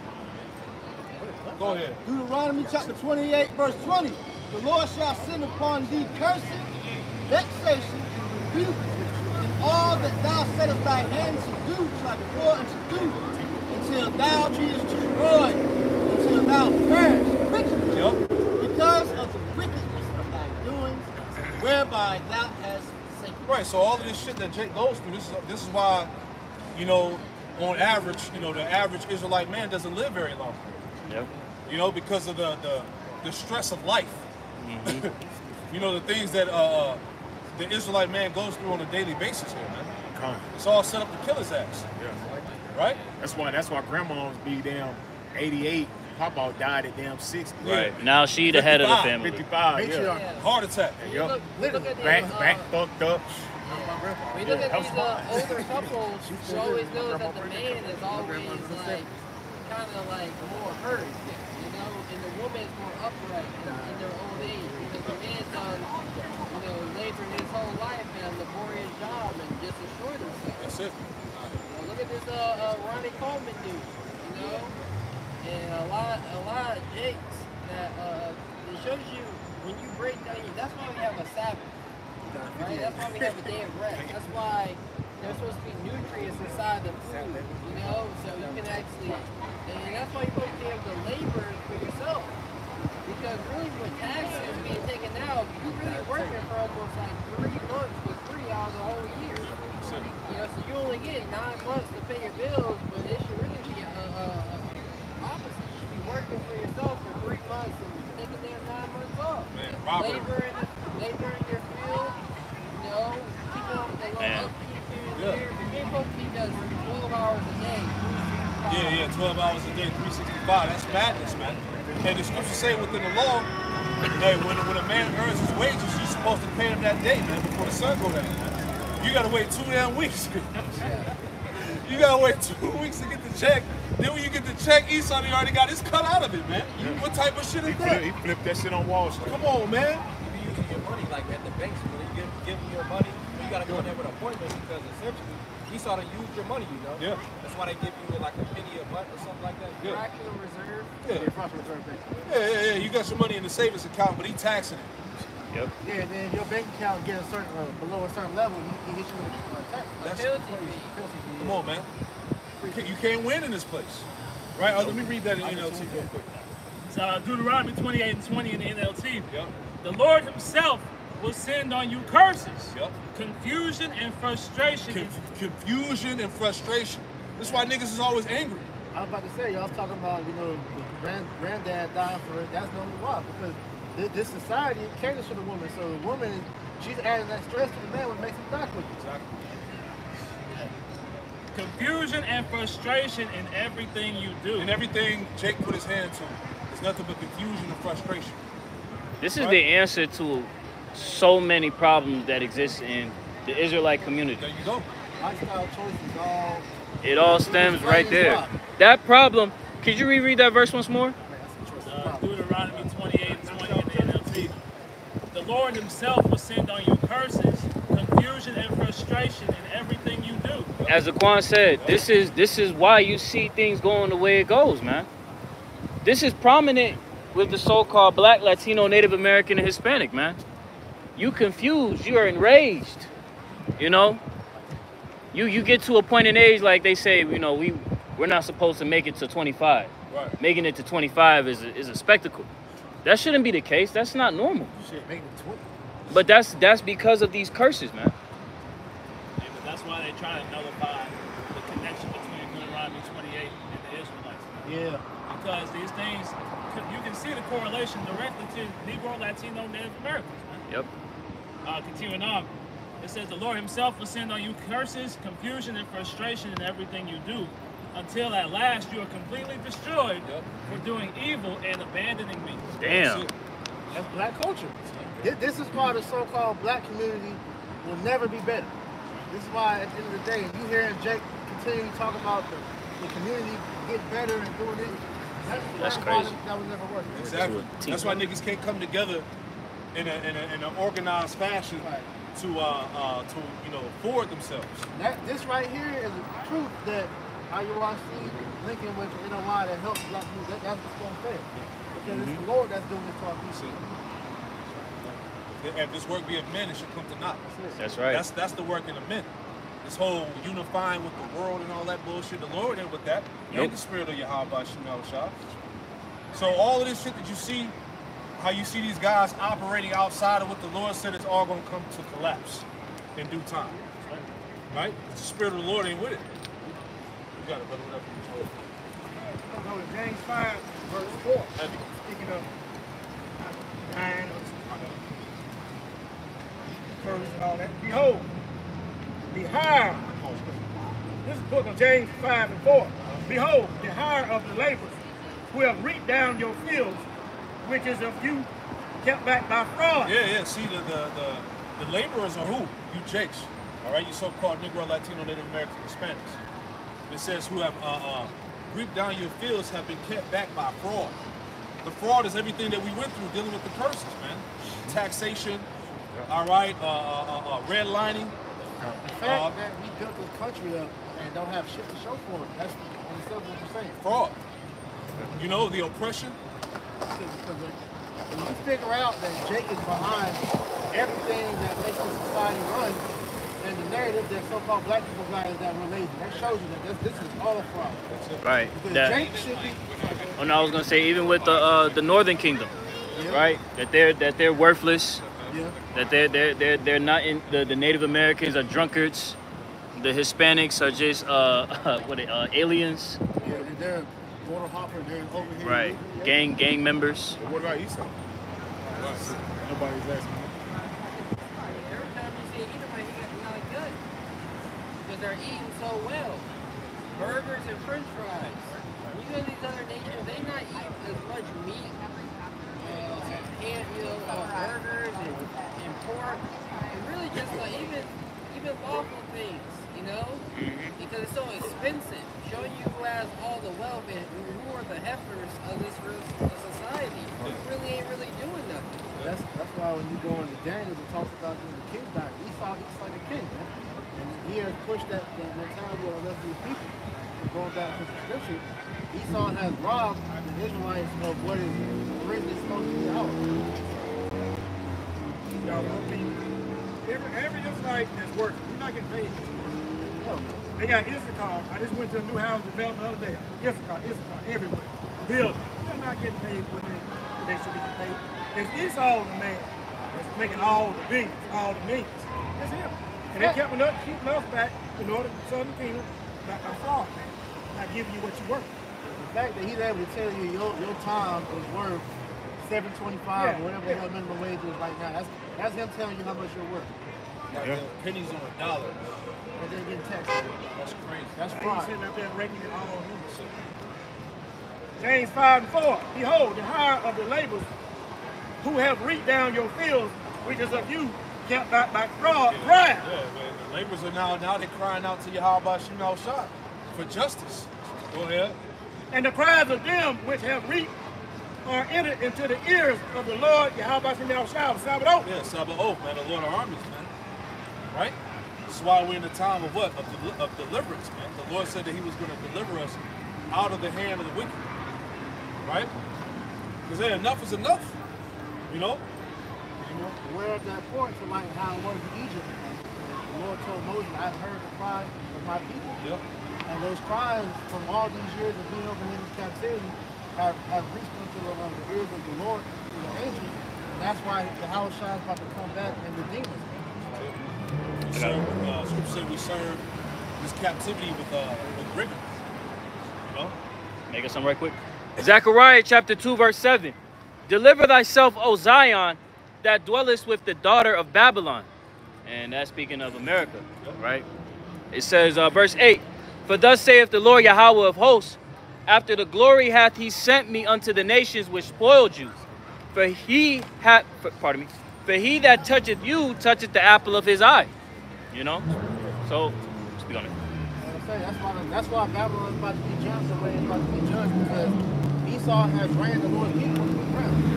It's a thing of overworking your servants.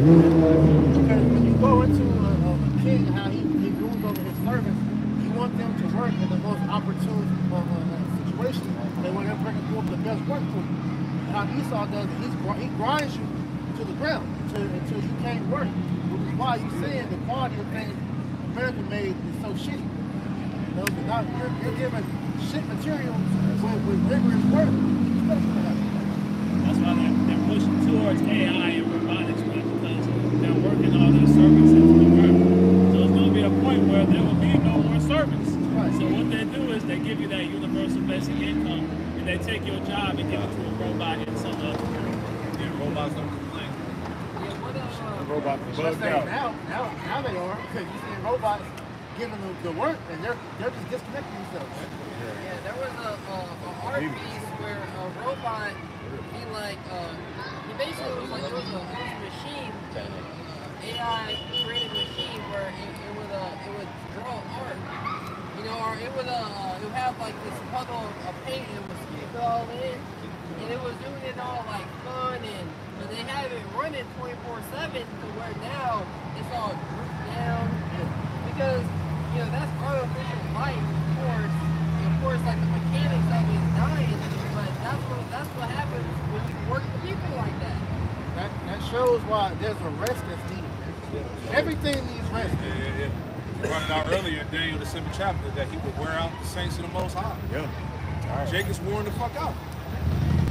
So let's say, real quick, somebody get that about the great gathering. Yeah. Jake fucking 80 years old, still working at Walmart. Yeah, working at Backhouse, man. You know, talking about now they're talking about there's been news articles saying that retirement got pushed back, and then now they're saying that people, the economy is so bad because of inflation and all of that. People that are currently retired are going to have to go back to work.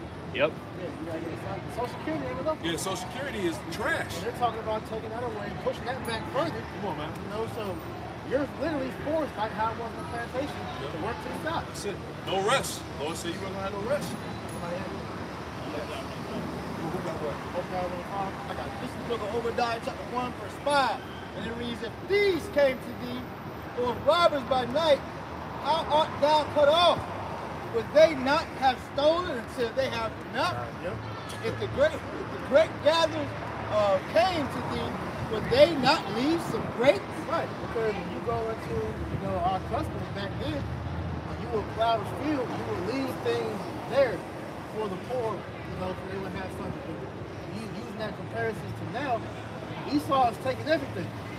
You ain't even getting close no more. You're fend for yourself, pretty much. That shows you. Yeah, use your imagination, man. This nigga under the book, man. This is why you see everybody crying. Now even his own people are crying out. They see, this is too much now. He's on damn rich. He's trying to screw me up. He really be thrown to the damn right. I got a quick precept. Proverbs chapter 19 and verse 10 in the NLT. It isn't right for a fool to live in luxury, or for a slave to rule over princes. He's not on how to rule properly. And then when you go into it, history shows you have an overbearing king, it's going to come a point to where the servants are going to revolt and pretty much overtake their king. We're getting to that point to where the earth is getting to where they want to overtake this man. This is why you see these nations doing these backdoor deals trying to get rid of this all. That's why everybody's crying out against the elite. Yeah. You know, so they no longer have secrecy. You know, now everybody's like, you know, this common knowledge of the people who actually run the world, that run the society. It ain't the president, it ain't the mayor, it ain't the politicians. It's not the Pope. It ain't the Pope, right? It's the bankers. Yep. You know? Bankers. Yep. Got it. Saw in regards to Jake having to come out of retirement to go back to work. Right. You can receive Social Security retirement benefits as early as age 62. However, this will reduce your benefits if you start receiving benefits before your full retirement age. Your benefit will be about 30% lower than it would be at your full retirement age of 67. Bruh. You're supposed to work your whole life, and then at 67 years old, when you can finally receive those benefits, because really you're paying the Social Security of the so-called elderly now. That's what's coming out of your check. That's not being put in a savings account for you when you get older. Nope. You know, and really a lot of people believe that that's gonna be done away with. Yeah. But also too, if you make it to that age, you see, once people retire, they know these dollars for the next few years of them doing that because your body has been worked to the bone all that long to where when you finally stop working, your body gives out on you. So it would really benefit you just to continue to work. Otherwise, you're gonna die. And that's why covetousness is such a heavy thing here in the society. When you talk to millionaires, going on billionaires, Edomites, they'll tell you, I wish I got richer sooner. Because their bodies are all free. They worked their whole life to accumulate this wealth, and now they on the yacht, sleeping the whole goddamn time. Yeah, how the fuck you gonna enjoy life at 85? Yeah, you can't enjoy this. You're 90 years old trying to kick it, man. I mean, they're not saying that you can't do that at 90 years old, but it's like, damn. Like, you didn't even have a chance to really enjoy life. Yep. Your prime is gone. Your prime is gone. But that's the state of the world on this side, man.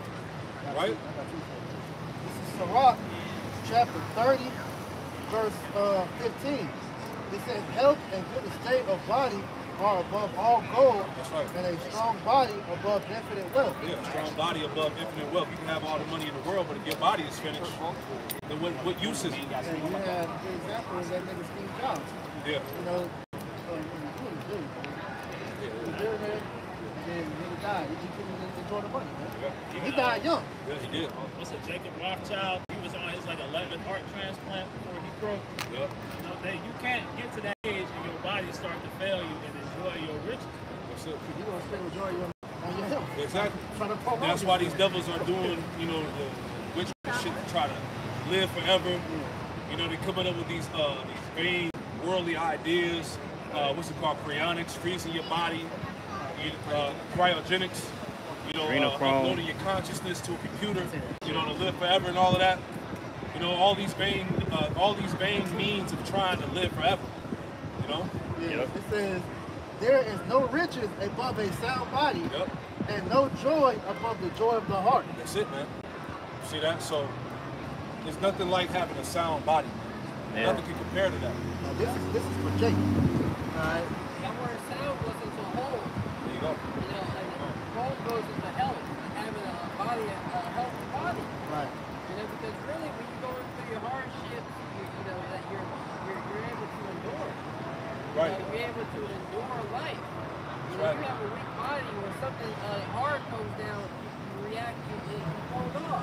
That's why Jake that's all overweight, they're usually agitated because they're constantly in pain, and that's why they're so short-tempered.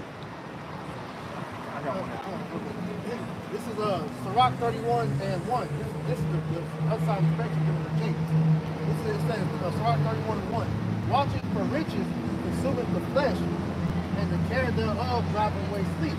But here it is, you got Jake, their whole life is about chasing the bag. Get rich without trying. And literally, you destroy yourself trying to get the money, man. So like you said, by the time Jake makes it, he's dead. You know? That's what you say. Riches making themselves wings, man, and fly away. So you're chasing something that's ultimately going to leave. Sirach chapter 1, verse 18. The fear of the Lord is a crown of wisdom, making peace and a perfect health to flourish. Both which are the gifts of Yahweh Bashin outside, and it enlarges their voices that love him. So basically, in a nutshell, man, hey, all that get understanding, get wisdom, knowledge, understanding, and you can take care of yourself better. Especially like brothers like here that do church. We have come to a realization, taking care of the spirituals, and brothers take better care of their health, man. When you look at this society, man, they don't know how to take care of their health. And this is why Jake's body is constantly breaking down, man, at an early age. This society promotes being gluttonous, lack of discipline. That's why you're seeing America is like one of the top countries when it comes to obesity. And how the fuck is a 5-year-old, 6-year-old obese? Oh, that's crazy. How you got fat little kids running around? McDonald's. Everyone is malnutrition. You know, they're eating the right number of calories, you know, so to speak. You know, but the nutrients is not equivalent. What it is empty calories because these parents are feeding these little kids McDonald's, all type of candy and bullshit ass food. So processed food, fucking Chef Boyardee and all that bullshit. So these little kids is being destroyed, bro, by this food. That's it. Go ahead. And they're always hungry because their body isn't getting that nutrient, that micronutrients. That's why it's good for brothers to juice. You know? And like you said, by the kids always being hungry, it plays into their health, their mental health. Yeah. That's why his ass can't sit still. That's why the doctors say he got ADHD and you know all of this shit is because of the diet, man. Yep. You know he can't he can't focus. But that goes into their gut health. That's true. That's mainly what it's from. Yeah, because what you eat. Yeah, because your gut really, it's your second brain, but really it's your first. Yeah. Because your gut affects how your main brain works. Yeah, you are what you eat, right? Exactly. Yeah. So like I said, as a child, no 5-year-old should know what the hell Taco Bell tastes like. Right. Like that's sad. These parents, that's really child abuse, man. They feed these kids these fucking fast food. Right. That's a fact. We know there's drugs in the food. That's it. That's why it's called the Food and Drug Association. Exactly. Hey, look this up real quick. Papa John's. Pizza. They said pizza. Pizza Hut. Donuts, certain cereals, and a couple other things have now been classified as drugs. Yeah. I got the article.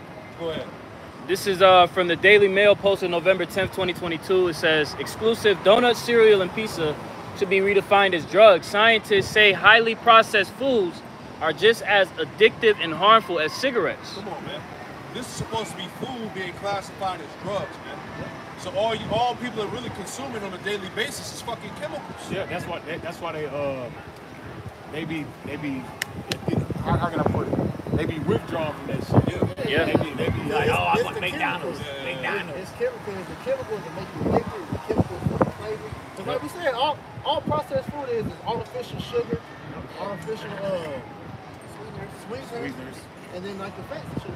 Corn syrup. And everything. Citric acid. Yeah. When you watch like how they make like certain sauces that go in the chicken, why these niggas are white coats? Right. You know, It's a whole laboratory. Right. Like why when you watch a commercial how they like mass produce some of these processed foods, they got all white suits on. Yeah, they spraying pesticides grow crops and niggas got the fucking hazmat suit on and shit. Shit, they doing it now in the grocery store. That little where it look like it's blister spread on the fruit. Yeah. That's pesticide. Yeah. It's wicked. Go ahead. Ezekiel 4:13.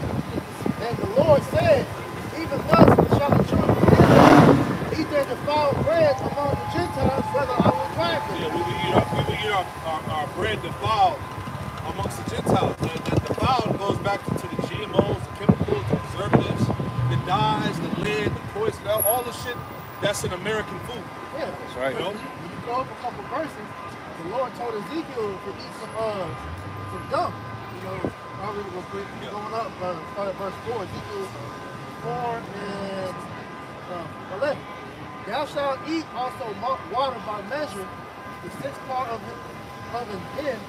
From time shalt thou drink, and thou shalt eat it as barley cake, and thou shalt bake it with dung that cometh out of man in the sight. So the Lord wanted him to eat man's dung, you know, but Ezekiel pretty much, you know, clear with him and let it be count dung. But still, we're eating shit now. Because when you go into some of these food, they allow a certain amount of fecal matter in the food. Shit, they just said Budweiser admit that people been pissing in that shit for years. Kellogg's is known for that too. When they do like let's say Texas City hot sauce, you inside this big ass factory with this full size hot tub, you know, with they're mixed all the ingredients together to really put it in the individual bottles. You got all kinds of rodents, bugs, spiders,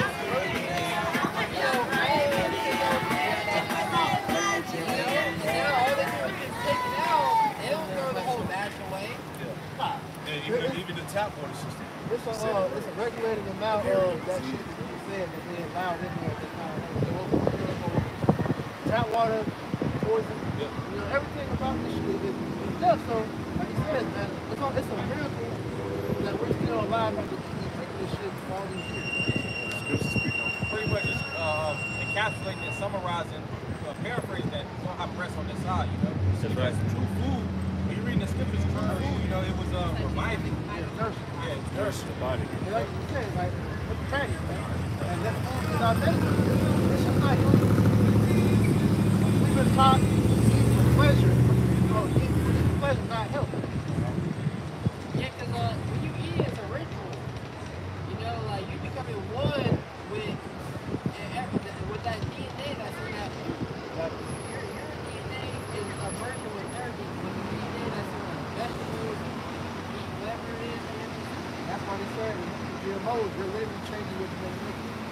When you go into the word, I can land back on the brother Isaiah, pretty much when you go into a ritual, it's like a custom. So essentially you grow better, like when you go into the word grow style, pretty much you grow better on a certain diet, a certain lifestyle. Pretty much land back on You eat alkaline and electric food, and that reduces your spirit. You're eating bullshit ass food, GMOs, that lowers your spirit. It's an article from internetcomics.org. It reads, America, the land of the dying. Harvard study shows U.S. is killing its own population. Miles of studies call attention to the fact that the country ranking #1 in healthcare spending per capita, people are living shorter lives. They're feeling more depressed and are more likely to skip treatment due to cost. Yeah, this is the valley of the shadow of death. That's right. That's I think that's still with back when Ronald Reagan was in office, he implemented the Food Act to make food more affordable. But what they started skipping on the ingredients, like to make they started using choppier ingredients.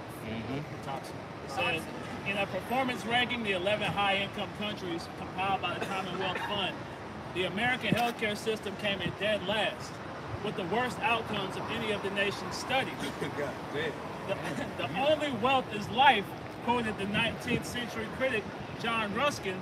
Recent research indicates that America may be rich in dollars, but getting poorer in the ways that matter most. Exactly, man. The priorities of this place is fucked. Rappers in them, Right? Yeah, they might be getting, like you said, America might be getting rich in dollars, but the food and everything is poison. It's all known to cut corners. So this is the only place where you have all the gyms in the world, but at the same time, you got a GNC, a vitamin shop. These other places ain't got GNC and vitamin shop because they're getting all their nutrients and their vitamins from their vegetables. Yeah, from the food. That's how you know you people so fruits and vegetables. That's how you know you people so damn backwards. Why isn't a GNC store in Afghanistan or across the seas? Because they got natural food, man. What America has given the people here, they call it the standard American diet, which they call it the sad diet. Right. It is. Because it's not healthy. Right. You know, this is why these people are overweight, they're depressed, they're mentally disturbed, so they're messed up. Real quick. This is Joel chapter 1, verse 16. Is not the meat cut off before our eyes? They enjoy gladness from the house of our power. The seed is ripe under their clods. The garners are laid desolate. The barns are broken down, for the corn is withered. Like I said, man, the crops is messed up. Like I said, you get pesticides, you know, sprayed upon your food, then GMO seeds, but you have what they call a terminator seed. All right, to where once it yields its so-called fruit, it dies. You can't reproduce. They had to keep giving you that. Monsanto is the main proprietor of that. But also you have what they call monocrop fields too, where it's just a whole fucking acres of land of just one particular thing, like corn. And as you go into GMOs, corn was the very first thing that they made GMO. It's really no relationship.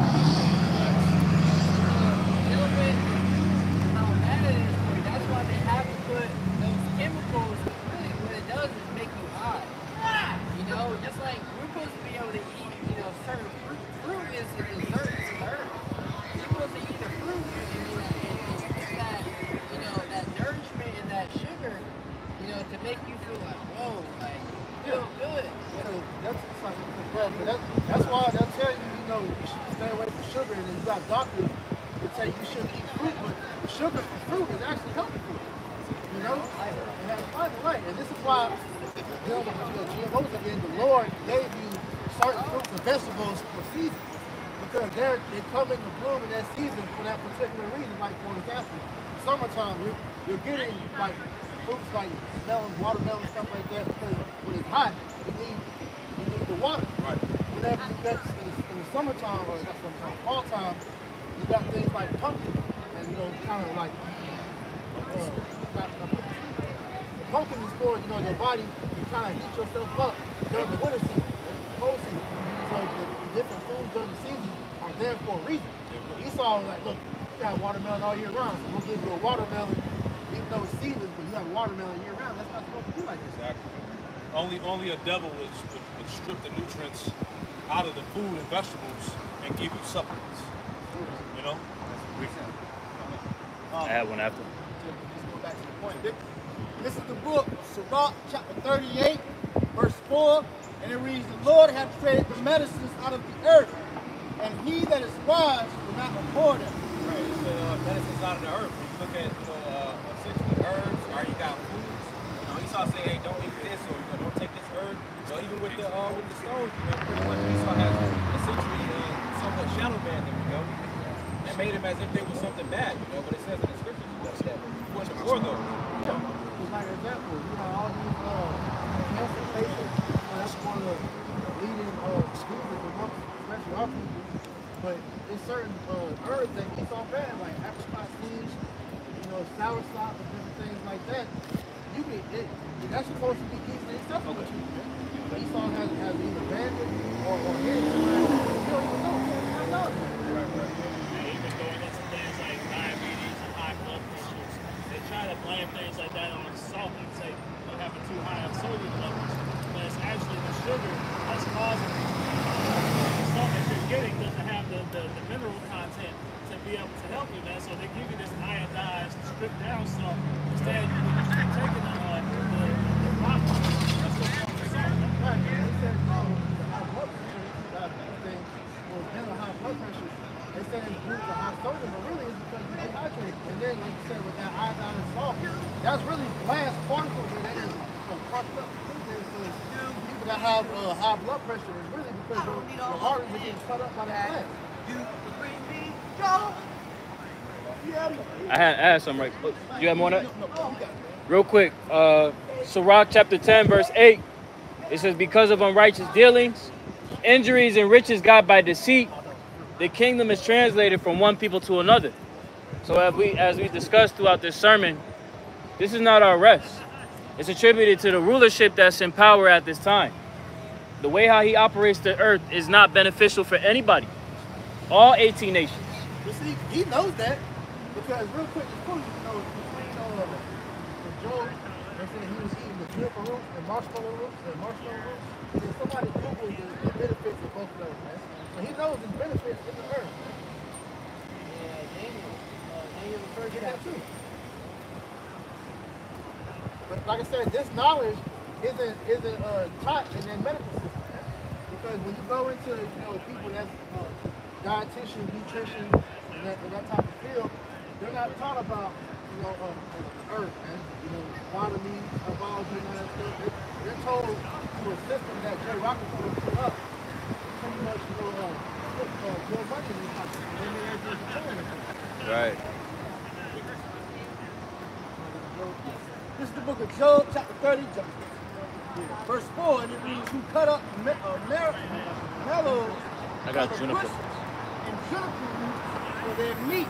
All right, so it says they say juniper roots and marshmallow roots. Let's go into the benefit of that real quick to show you that they knew. You know, there's nourishment in there. Whoever that was.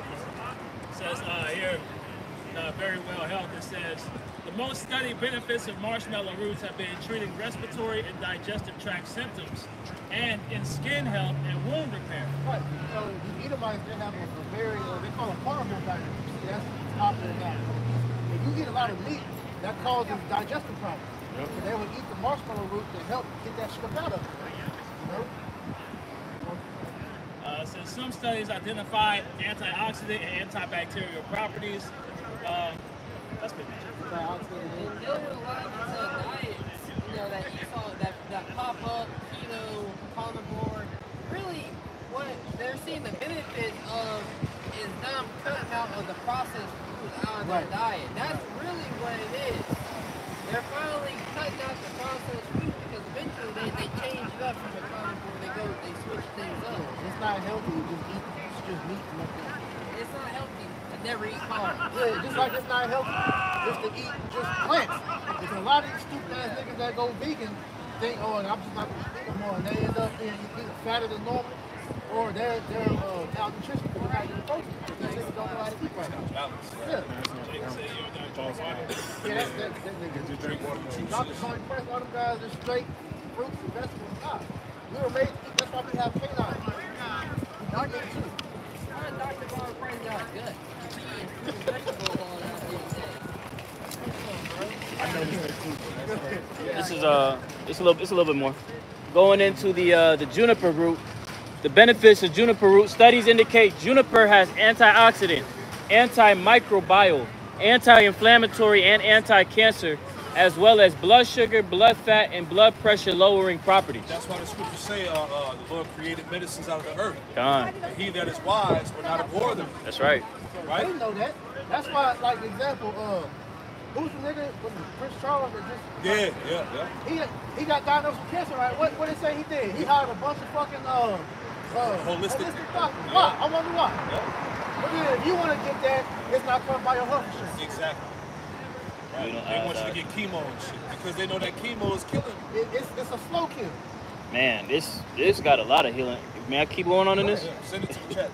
God, and it says juniper is available over the counter as dry berries that can be brewed as tea, berry oil, extract, or tinctures. I might have to get on this. It says suggested medical uses of juniper include heartburn, indigestion, bloating, gas, loss of appetite, gastrointestinal infections, intestinal worms. So, in a nutshell, it's gut health. Yeah. It's gut health. And so, once again, these elites understand the power of the herb. So, you go into our culture as far as diet-wise, we were versed in roots, leaves, you know, herbs, period, man. Fruits and vegetables, as well as meat. We ate pretty much, mostly you can compare it like a Mediterranean diet. Mediterranean diet. It's mostly, you know, plants with little meat. Yeah, that's the best type of meat. Yeah, your plate, the meat should be the smallest portion on there. But see, we raised up in America to where that's your big portion of the vegetables. We have course meals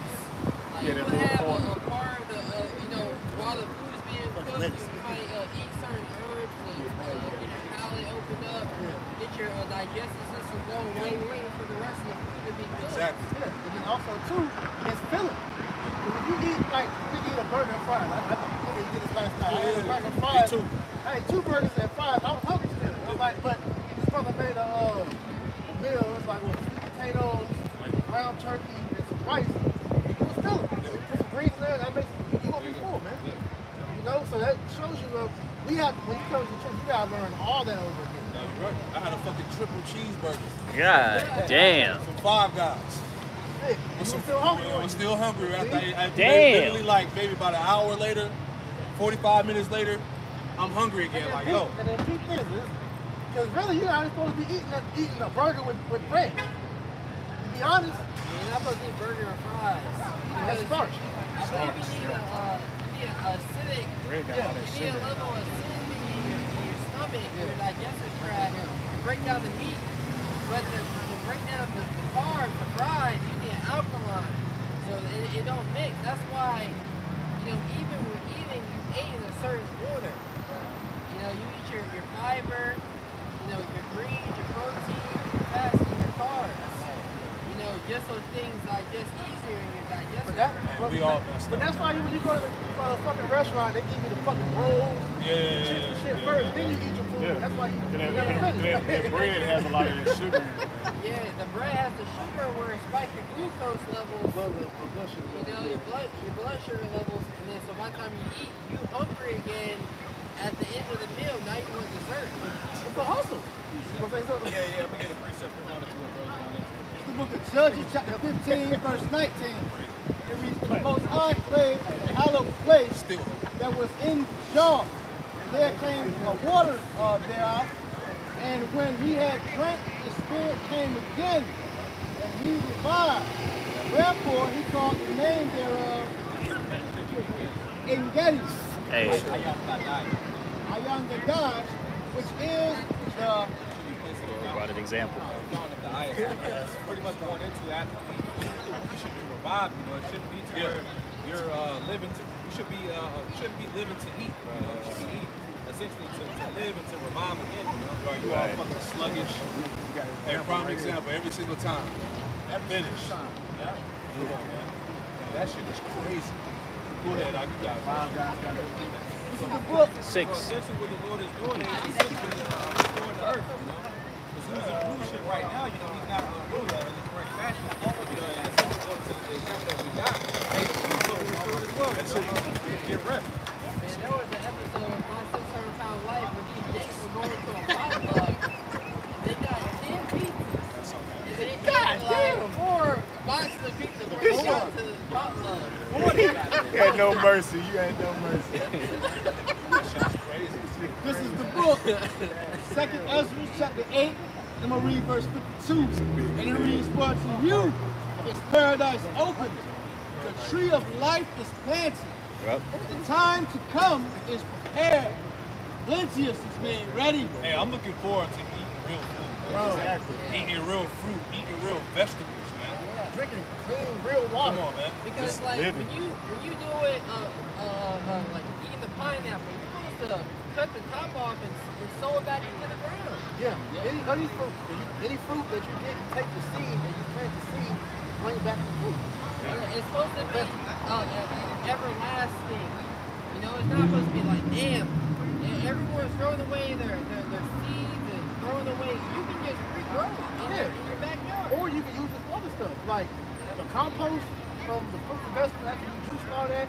You can either cook with that, make like bread or something, or you can put it, use it for plants.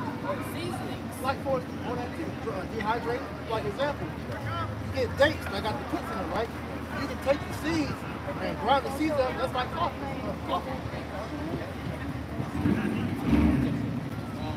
Continuing on, 2nd Ezra chapter 8, verse 52 in the latter, it says the time to come is prepared, plenteous is made ready, a city is built, and rest is allowed. Ye perfect goodness and wisdom.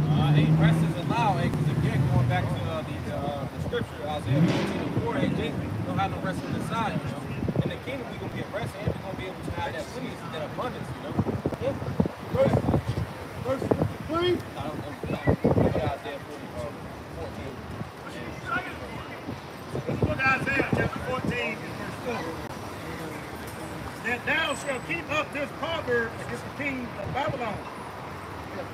and say, how had the oppressor ceased? The golden city ceased. Right, in the king of Babylon, it's essentially the elite, you know. Yeah, it's a talking proverb. You know, we could be talking about SHIT this. You know? Because it's like, look at all this, the white man. Y'all. You know, in the eyes of the people. You know? And look how, when we're set up in power, you know, we're going to be breaking, Esau's going to continue to go up. Niggas going to be looking at like, who is this guy? You know, like, look at this nigga. He's a base man. This nigga done woke up, rolled up, came to work without taking a shower. I'm working next to this nigga in the field. This nigga ain't taking a shower in 7 days. He do that in his kingdom. They going to be calling the supervisors in the kingdom like, yo, we got somebody get this dude. And in the kingdom, and when Jake tastes his first orange, real orange, and his first real strawberry, we gonna beat the shit out of him. I'm really about to say that. You know that. When we taste real water, we gonna beat the shit out of him. And dealing with the fruits and vegetables, every year you get the same fruits and the same vegetables, but you go to a different country. You got yellow watermelon. Yeah. You got pink pineapple. Pink white strawberries. It's like the elders of Hobbs said this years ago, we only spend like probably not even 5% on bird vegetation period. Yep. They got It's so cherry fast. mangoes. Yep. You got the Laffy Taffy banana. Like that flavor is an actual banana flavor. Yeah. But when you go into the company Chiquita, Yeah. like there's a whole history of how Esau came in, took over the bananas. They took control of all the resources That's in that why region. the bananas now don't have season. Yeah. You taste some fruit and this shit be bitter. I bite into an orange and the shit ain't sweet. I'm mad as hell. Blueberries. Yeah, blueberries be sour as Oh fuck. yeah, that get me going. Strawberry ain't got no damn redness to it, no sweetness to it. Shit got mold on it. Yeah, mold all. Even the wild shit. Not even the same, bro. It's that fucking pesticide and plus the topsoil and stuff. That's what I'm saying, man. Yep. This is why the earth is in dire need of new management. That's why you Right. said, if we get the kingdom, we're gonna be smacking Esau's head off just for eating the food. It's like, bro. This is how it's supposed to taste. Right. This is how real water with real trace minerals in it, Man, bro, real nutrients. This is how water's supposed to taste. imagine tasting real spring water. Come on, man. Cause you used to be able to go in the fucking mountains and just take up a cup and just, or not even a cup, just put your hands in there and drink real spring water, man. I might want to add, when I was a kid, I used to do that. Matter of fact, We used to drink spring water. Yeah. It was fruit trees growing all over the place. All we had to do was just go. There was an apple tree, Yeah. pear tree, strawberry I remember them days. I'm pretty sure you remember my uncle that used to tell me they used to eat like red dirt. It was Yeah. a chemical in the red dirt. That was the minerals in the red dirt. We do all that. Hey, back in the day, you have a rock in your mouth. Yeah. Some just of the rock because they had minerals. Yeah, matter of fact, We can get down, reach down and get some dirt and eat it. honeysuckle. Yeah, I remember that. Yeah, honeysuckle. That was the early 90s. Hell yeah. You know what I'm saying? We used to do all of that. You don't see fireflies no more. None of that, None of that, bro. June Go bugs, out, none of that, bro. come back with big bags of fruit, no matter what it was just going wild. Esau knocked down everything. You can't see a wild fruit tree growing nowhere. But this is why, because Esau made grocery stores, so now you tell this little kid, yeah, the trees produce this. It's like, what? No. The grocery store got this. Nah, man. Yeah, right. This is the book of Proverbs, chapter 11, verse 10, and it reads, when it goes well with the righteous, the city rejoices, and with the wicked perish, they are shouting. Proverbs 11 and 10, when it goes well with the righteous, the city rejoices. Right, because pretty much the scripture we got in Isaiah the 24th chapter, pretty much when the righteousness is in the earth, the inhabitants will learn righteousness, you know. And pretty much going back to that point, Proverbs 11 and 10, you know, when it goes well with the righteous, the city rejoices. And continuing on, and with the wicked perish, they are shouting. And shouting, that word shouting goes into Ranah or Ranan, which goes into singing. The scriptures say in Isaiah, which we got in Isaiah 14, but pretty much the trees break forth into singing because everybody is going to be happy because essentially Esau is about to play in rulership and it's pretty much going to be ran how it's meant to be ran. That's right. not going to have any deep, what's the word? Deforestation. Going on. So like trees are going to be choice because there's not going to be development on this. But also, that's going to nature too. Actually, nature is going to be good. Because if you go down to the Amazon rainforest, that was pretty much, man, it's like the lungs of the earth. It pretty much filters the air. Yeah. The evergreen trees, the fir trees, they filter the air. So the earth is going to be put back in its natural state. That's what you saw about a couple of years ago. You saw was just set the Amazon on fire, trying to get rid of it. Had a quick precept. Romans 8, and I'll start at verse 22. It says, "For we know that the whole creation groaneth and travaileth in pain together until now." So literally all the creation, down to the earth itself, the inhabitants of the earth, the people, they may not necessarily jive with the truth, but they're indirectly wanting the truth to come to pass. You complaining, but where's your solution? But see, that's why you're having videos starting to come up more and more. These nations crying out for Jake to wake up because they know. Now, you said they may not agree with as far as the doctrine, but they understand the significance of what role we play in the earth. Yeah. Yeah, people, regardless of what you believe in, the earth is crying out for renewal. Right. It's the spirit of everything is wanting order back. Everybody knows in their spirit the order stems from us being back in the right state. That's right. Yeah, you can still hold up. You get the Isaiah 14. The brother get, What you need? Daniel like 5 and like 26 or something like that, talks about how he's been found wanting. Gone. Yup. Here's the book of Isaiah, chapter 14 and verse 5. The Lord Yahweh has broken the staff of the wicked. Right, man. What is a staff? When you go into Hebrew, la essentially represents authority, so who has the power, And it says the staff of the wicked, Esau, Edom, essentially the Lord fighting the place, the economy, everything that pretty much gave Esau that power. The book of God has been broken that, And the scepter of the rulers. God. No, this is Daniel chapter 5, and I'll start at verse 25. When you read up on this, this is King Belshazzar. This is during the time of King Belshazzar. Daniel's 5 and 25, it says, and this is the writing that was written, mene, tekel, upharsin. It says, this is the interpretation of the thing. Mene, Yahweh B'Shem Yahushai have numbered thy kingdom and finished it. Right, Allah pretty much numbered, because his days are numbered. So the brother get Job, 14 and 5.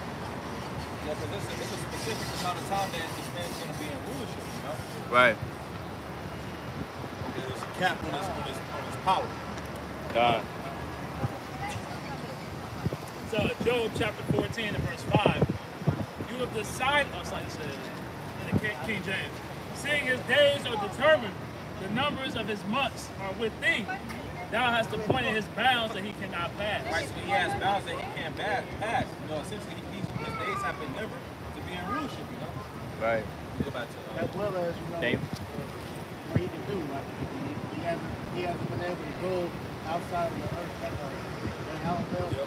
He hasn't been able to go, beyond a certain point in the ocean. Because, like I said, those bounds the Lord has set to where he wasn't able to access that information. He's a liar talking about he has everything figured out. Daniel chapter 5, verse 27, it says, Tico, thou art weighed in the balances and are found wanting. right, which people will be shocked for, he's been weighed, essentially, hey, his kingdom has been found or lacking righteousness, or righteousness, excuse me. Yeah, and then where the wanting was moved into that. That's order. That's righteousness. True judgment. Verse 28, Perez, it says, thy kingdom is divided and given to the Medes and the Persians. Right, Ross pretty much going into scriptures like Isaiah 19, into pretty much his kingdom has been divided, It's divided on all fronts.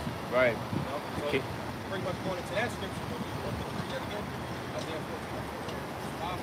This is good, Isaiah 14 and 5. The Lord Yahweh had broken the staff of the wicked and the scepter of the rulers.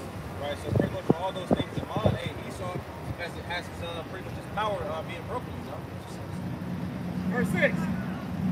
He who smote the people in wrath. Well, before you get that, let's get Isaiah 36. This is the book of Isaiah, chapter 36, verse 6, and it reads, Lo, thou trusted in the staff of a broken reed on Egypt. Right, which pretty much that could be that's ascribed to ancient Egypt, you know, because Israel was trying to make different peace treaties and stuff like that to get their help in that time. You see, but this could be ascribed to now. You know? Isaiah 36, verse 6, again, and it reads, Lo, thou trusted in the staff of a broken reed on Egypt. Whereupon, if a man lean, it will go into his hand and pierce it. So it is Pharaoh, the king of Egypt, to all that trust in him. Right, you got Jason essentially trusting on a broken kingdom, which essentially, in the end, they continue to do that, and they continue to rock and be destroyed. This is the book of Isaiah 36:6 in the NLT. On Egypt, if you lean on Egypt, it will be like a reed that swimmers beneath your weight and pierces your hand. Pharaoh, the king of Egypt, is completely unreliable. All right, because if you got a stick, right, you know, you depending on it to walk with it. You know, but if they had a stick in their hand, essentially that can be ascribed to this precept right here, that you can't walk with it.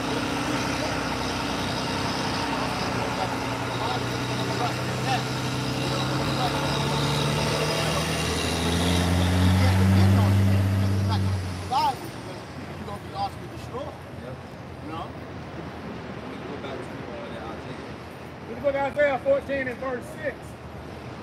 He who smote the people in wrath and continual stroke, he that ruled the nation in anger is persecuted and none hindered.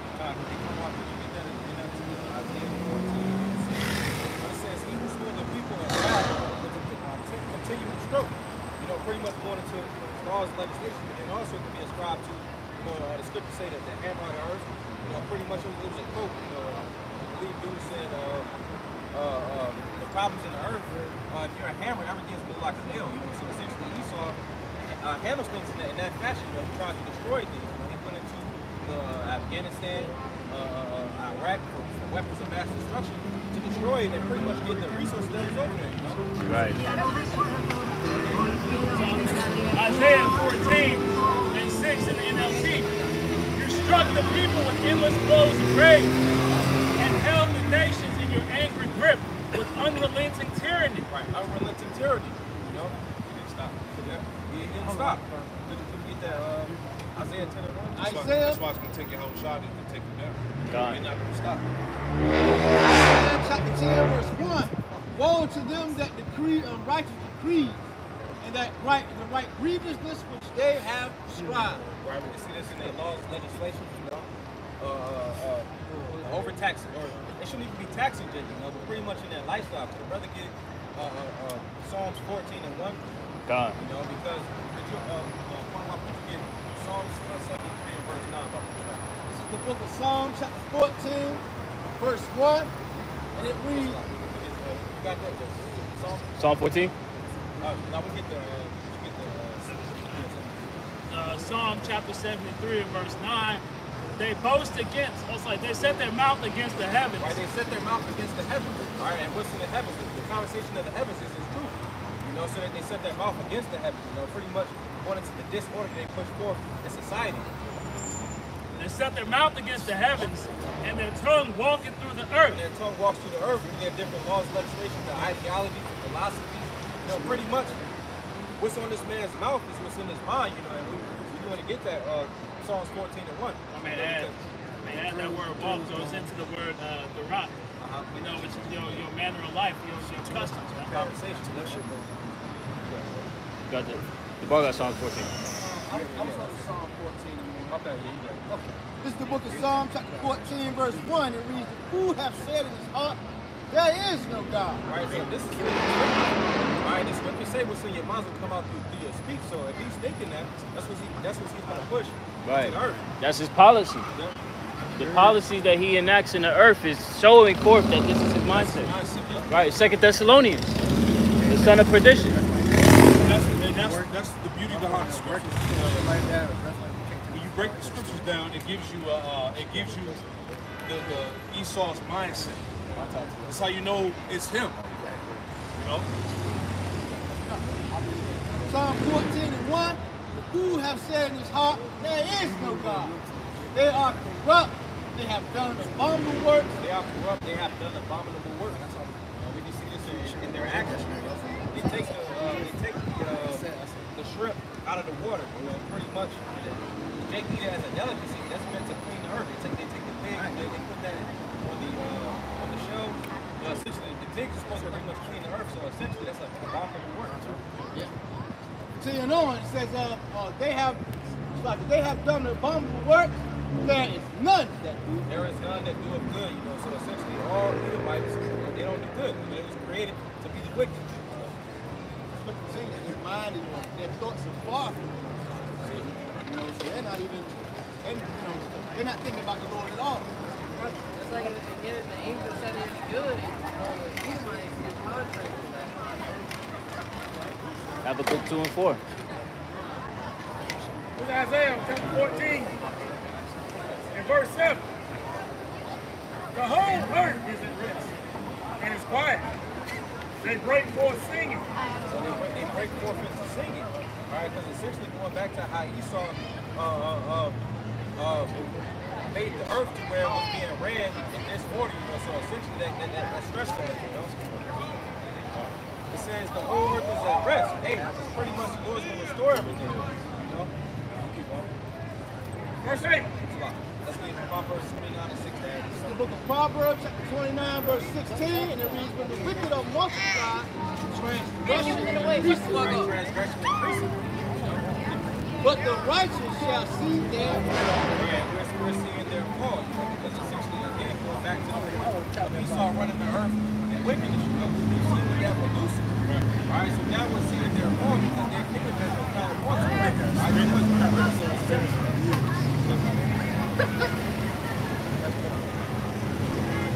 Isaiah 14 verse 8. Yeah, the fir trees rejoice at thee, and the cedars of Lebanon saying, since thou art laid down, come valley and come up against us.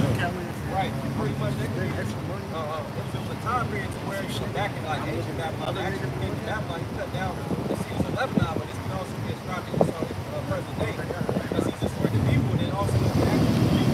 Because the fir trees, they're meant to filter the air. He's cut down and make Christmas.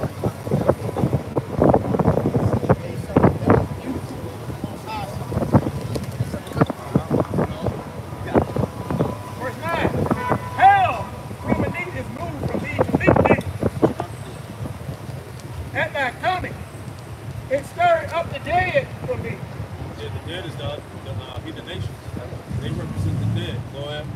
Even all the chief ones of the earth, it had raised up from their thrones and all kings of the nations. Can I get, could you get Obadiah 7? Yeah. Can you get Isaiah 2 and 11 off the track? Y'all get this in the NLT for you real quick. So Isaiah 14 and 9 in the NLT. In the place of the dead, there is excitement over your arrival. The spirits of world leaders and mighty kings long dead stand up to see you. So this is just, allegorically speaking, that everything that the world is awaiting Esau's downfall. Right? They can't wait to see it. They're excited to see this man finally get thrown down. Alas, that great city Babylon is getting thrown down. Go ahead. This is Obadiah chapter 1, verse 7. All the men of thy confederacy have bought thee even to the border. It's pretty much said confederacy. The scriptures say Psalms 83rd chapter, they pretty much was confederate. They was all in one mind. You start with Esau, Edom. The tumult. Yep, the tumult. It says, the men that were at peace with thee have deceived thee and prevailed against thee. Right, they prevailed against you. I believe it says none understanding them, right? It's a little bit more now. Yep. They that eat thy bread have laid a wound under thee. There is none understanding in him. Right, and they're doing this, we know it's true when Esau, Edom. You see, but essentially going to the point that, hey, these other nations are making backdoor deals behind Esau's back, so he's going to be caught unaware. The nations are plotting against him. Right. Making alliances and whatnot because eventually all these nations get ready against him. That's right. Yep. We get the Isaiah 2 and 11. Yes, sir. This is the book of Isaiah, chapter 2, verse 11, and it reads, the lofty looks of men shall be humbled, and the haughtiness of men shall be bowed down, and the Lord Yahweh Shai alone shall be exalted. Right, we got a scripture in Habakkuk, the second chapter. Pretty much when it's how the knowledge of the glory of the Lord shall come to earth as a judge. Paraphrase. So that's what's going on right now. While at the same time, you know, he's being exposed and he told me to leave early. You know, from that higher state that he received the glory. This is the book of Isaiah, chapter 2, verse 12. For the day of the Lord, like for the day of the Lord of hosts shall be upon everyone that is proud and lofty, and upon everyone that is lifted up. Oh, y'all having a cookout, right?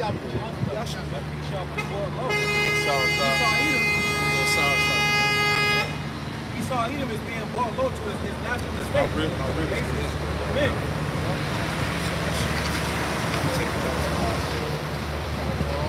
This is Isaiah chapter 14 and verse 10.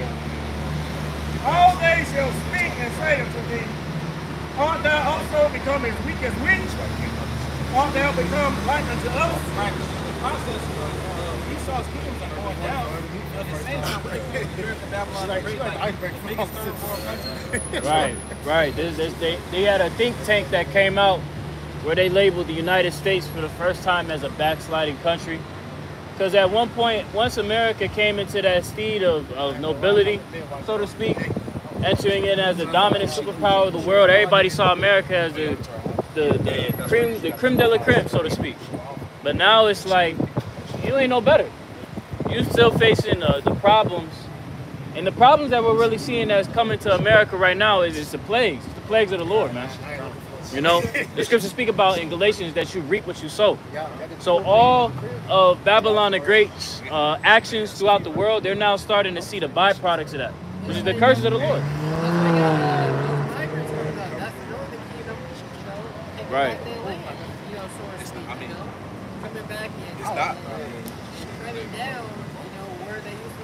Exactly. Obadiah chapter 1 and verse 3. The pride of thine heart has deceived thee. Right, the pride of thine mind has deceived the Edomites, man. Right? The book of Proverbs tells us what? Pride go before destruction. I believe that's Proverbs 18 and 21. Right? The pride of thine heart hath deceived thee, thou that dwellest in the clefts of the rocks, whose habitation is high. That saith in his heart, who shall bring me down to the ground? Right, this is the mindset, and I misspoke, it's Proverbs 16 and 18.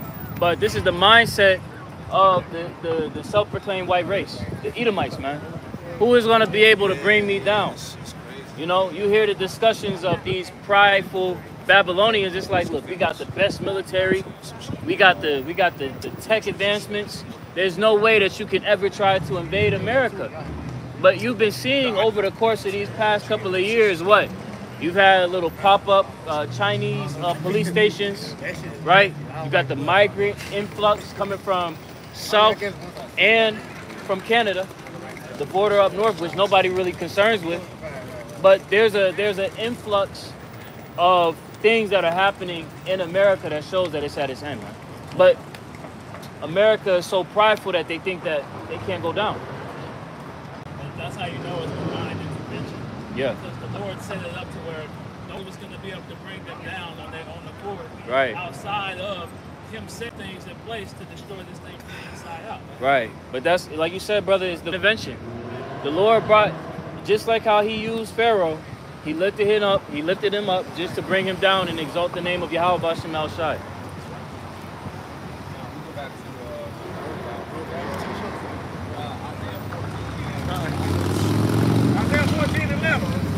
Thy pomp is brought down to the grave, and the noise of thy vows.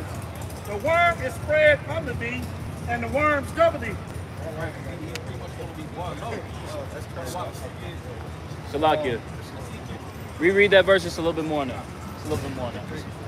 Verse 11 again. Thy pomp is brought down to the grave. Right, that pomp is brought down to the grave. That pomp, your pride, right? As we have read in Obadiah. Come.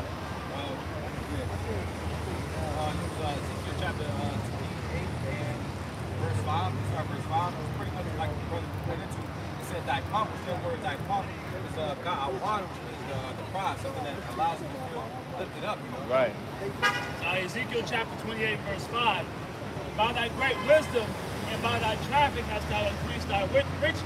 Yep. And thy heart is lifted up because of thy riches. Right. Esau feel like he can't be touched. Essentially, the Lord put him in that position. You know, Esau has a lot of get to his bond, you know. Right. This nigga has nuclear weapons. You a different level Edomite if you got access to a red button that can literally wipe off half of a population on the earth. Like, that's a different type of pride that you walk with. Therefore, thus saith the Lord power, because thou hast set thine heart as the heart of the mind. Behold, therefore I will bring strangers upon thee, the terrible of the nations, and they shall draw their swords against the beauty of thy wisdom, and they shall defile thy brightness. Right, pretty much going into how essentially coincide with how Esau's going to be brought low. Mm-hmm. Could you get Isaiah chapter 10? Could you jump back to that? It's a little bit more on that latter part. Isaiah 14 and 11. And the noise is thy vows. The worm is spread under thee, and the worms cover thee. Right, the worm is spread under thee, right? We're seeing the breakdown of this society, right? The moral decadency, right, that we oftentimes go into. You look at the state of the people, these niggas is bugged out. Everybody's on drugs, everybody's at their last wits, ready to crash out. And then you look at the civil infrastructure of America, there's no way that this society is planning to really rehabilitate. It's past rehabilitation. Yes, everything's starting to decay, that's right. Khan, yep.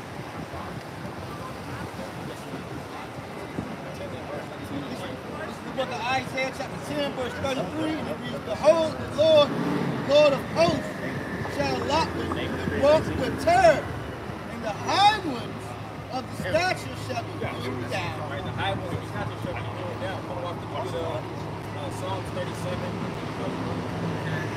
The high ones of the statue that would represent Esau Edom. You see, then also trickling down to the Edom. But chiefly Esau Edom. Psalm 37 and verse 1. Fret not thyself because of evildoers, neither be thou envious against the workers of iniquity. Fret not thyself.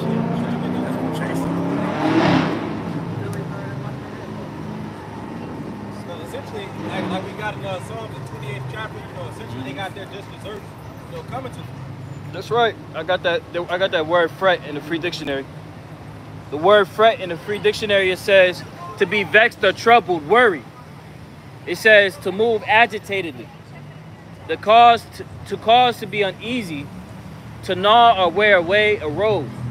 So don't worry about what Esau Edom has going on. Don't want to be like him. Because essentially, if you subscribe to his lifestyle, you can destroy it right along with him. Right. Scripture say, envy not thy oppressor. Choose none of his ways. Yep. Stay away from that nigga.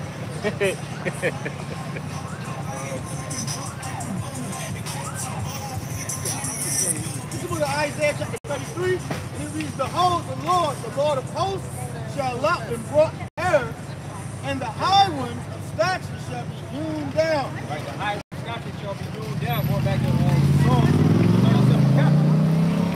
Also, when you think about the high ones, when you think about the brother I talk always going to, like they eventually going to cut down. Hewn down. Hewn down. Verse 34, Isaiah 10 and 34, and he shall cast down the thickets of the forest with iron, and Lebanon shall fall by the might, or by the mighty one. Yeah, by a mighty one. Essentially, Esau's rulership is hegemony. Wherever he's ruling at, it's going to be destroyed with nukes. And those that don't get destroyed by the nukes, they're going to ride the slavery. They get a first-class ticket to slavery.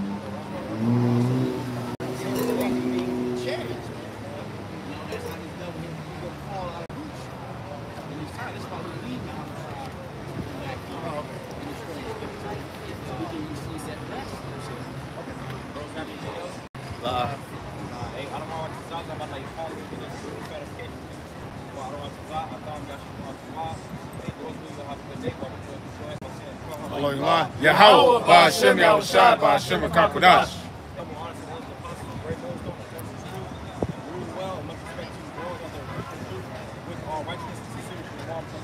Shalom.